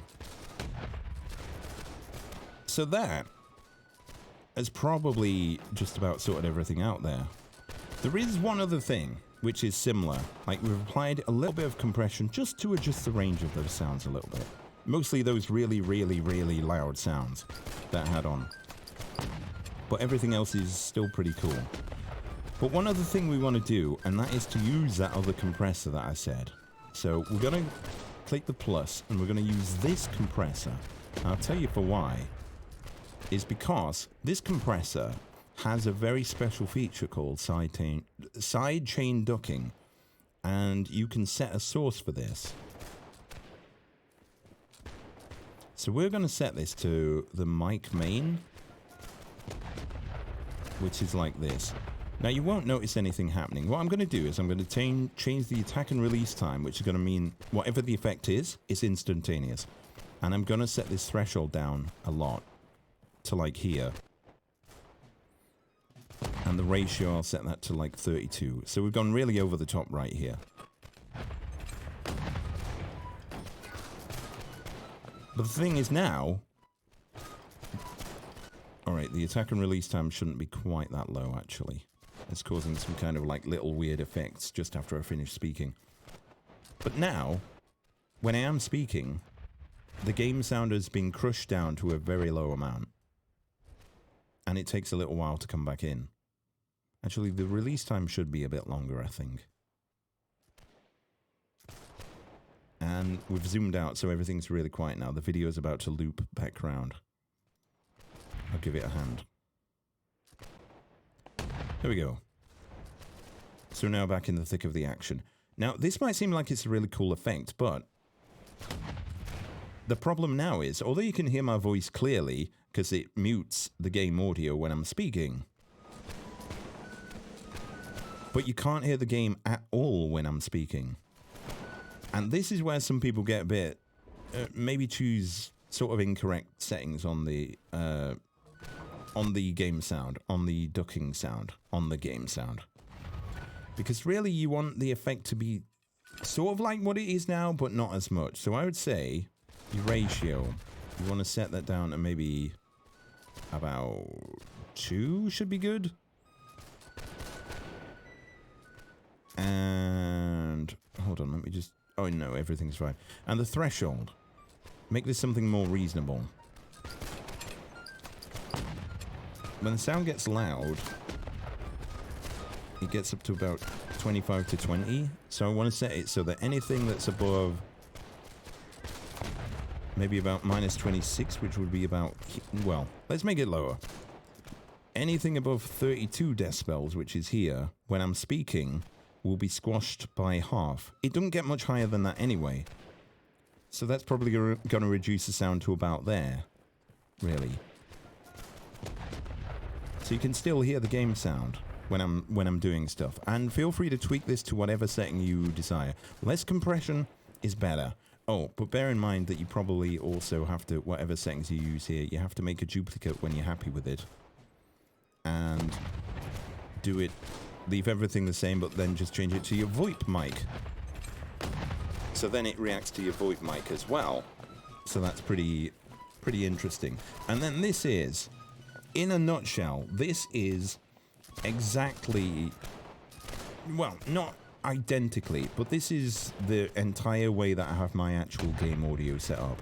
Probably with a few tweaks and changes. But as you can hear right now, that if I was to increase this sound level, oh, it's reached the end again. And then we're, oh, jump scared right at the start, back into the thing. That's gone into the red zone, so that's too high. But that is all the theory of it, and that's basically in a nutshell.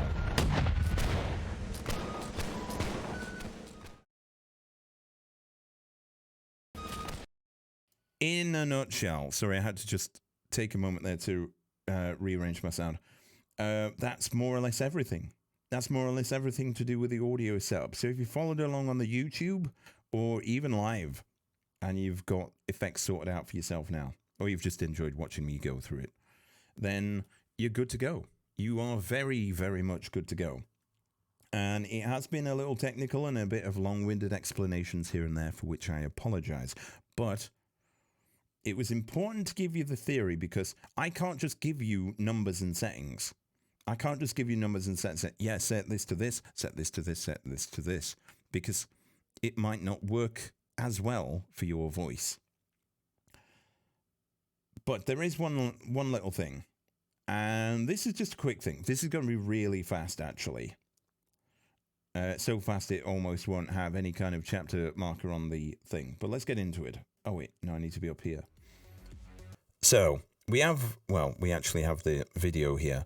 But I've got the game capture in here, which is like hold fast or something. But what happens if suddenly your game crashes? Then everyone's left with this black screen right here. This little black screen of nothingness. Now, it probably won't take you very much time to relaunch the game. But wouldn't it be better if you had something more interesting? So you know what? At this point, we're pretty much done with this. So I could just scoot on over to my actual scene collection. Oh, you can still hear me. Okay, you can still hear me. That's cool. Wow, it's weird not hearing my own voice, but we are pretty much done with that now. This is a copy of what I've got open there. Right, if I go to my main scene right now, my gaming scene. So I have some nonsense that's down there, but I have like a little movie that I've got set up or something. Maybe you could use an image and you could just have like some kind of image that's just there saying game's crashed. Or even just put a text object in. Just put a text object in and have a little something there. That way, it makes it a little it makes it a little better. It's not like you've not prepared for a game crash and you've got a little something there, which maybe people almost never see that. It's good as well. It's something a bit more interesting to have shown if you're maybe changing games and you're between games and one game hasn't loaded yet and you don't want people sitting on a black screen, is to have something there. I mean, ideally you should have an ad break like what I've got here. Trying to stream Christikins. Have a bit of respect for the mic. I never wanted to believe that my dad was stealing from his job as a road worker. But when I got home, all the signs. I mean, you could have a be right back screen for when you're switching up games. Oh boy, what's happening there? Oh God! I'm good. I don't know what I've done there, but my mic stream open looks totally fucked. How has this even happened? I'm gonna have to have a look into that. AGS, please fix. But that's pretty good. Fixes. But yeah, just think about little things like, what if something goes wrong? What if your game crashed? Have a little something there. So then it's like just something funny that people can look at. And as the same as that, there is something to do with mic setup, which we're going to... Oh my God, why is that so loud? Why is it so loud? I just don't know. But yeah, that's not what you're hearing, but that's my actual proper mic. So I've somehow fucked up my proper mic with something. Oh, I put a gain in of 20 decibels. That's smart, isn't it? Okay, if I get rid of that, it'll probably sound better. That looks about right. I'll have to check that out after I finish streaming. But have a little something there and try and think about, what if something went wrong with part of your stream? How could you fix it? I'm going to try and figure out if there's a way... there is going to be a way, but I'm not quite sure what the proper way is, that you can back up all of the settings and all of the things that you've got in here and everything. Because it's just it's nice knowledge to have that. Because just imagine like your OBS crashed and broke and you had to reinstall it. And when you got it back, there was nothing. None of your scenes or anything or your profile or anything was there. You had to start again. That would be depressing. But it would be a lovely time to, reinvent your whole stream. So I'll try and fit that in somewhere in the future as well. So, in a very basic nutshell, see, I told you that was going to be a small section. People are probably flabbergasted that I've done a section that's less than 15 minutes long, but there it is. So with all that, you've learned a lot of shit so far. If you're watching the YouTube videos, please make sure to probably have a break between videos just to let the knowledge that you've learned sink in. Because you can set all this up, and, that's fine. Like, especially with the audio setup, once you've got that set up, you probably never have to worry about it again. I've only had to make small tweaks to my audio setup since I sorted all this out about a year and a half ago. But I know that there's people out there that don't have it set up, that struggle with having a balance to their audio and volume levels. And it was a lot of talking, but I hope you learned some cool shit. So that's me done for today. I'm just wondering, right, is there any cool people streaming right now that we could rate? Oh, there is actually. Oh, but how? Oh, wait, I haven't rated this guy in a bit. But let me check a thing. Oh, it's still going. Oh, goddamn. I don't think it's going to be going very much longer. But we are going to raid out. And I'm sure I raided out to this guy last night. But he's playing Hold Fast on the Star Wars event, which looks absolutely crazy. So, thank you very much, everyone. We're going to go raid Sir Dude while he's still live. It looks pretty good, but I think... Oh, he's got a special VTuber avatar this time as well. He's not got his regular one. Thank you very much, everyone. Kins, Teddy, everyone else that stopped by. It's been fun. I don't have a proper end secret. Well, I do. But I'm just going to, like, quit, and we'll go straight to it. So, we're going to go raid Sir Dude now. If you've never met him, he's playing Hold Fast. You've probably all met him, but he's a pretty cool dude. American guy, plays Hold Fast. And we're going to raid him now.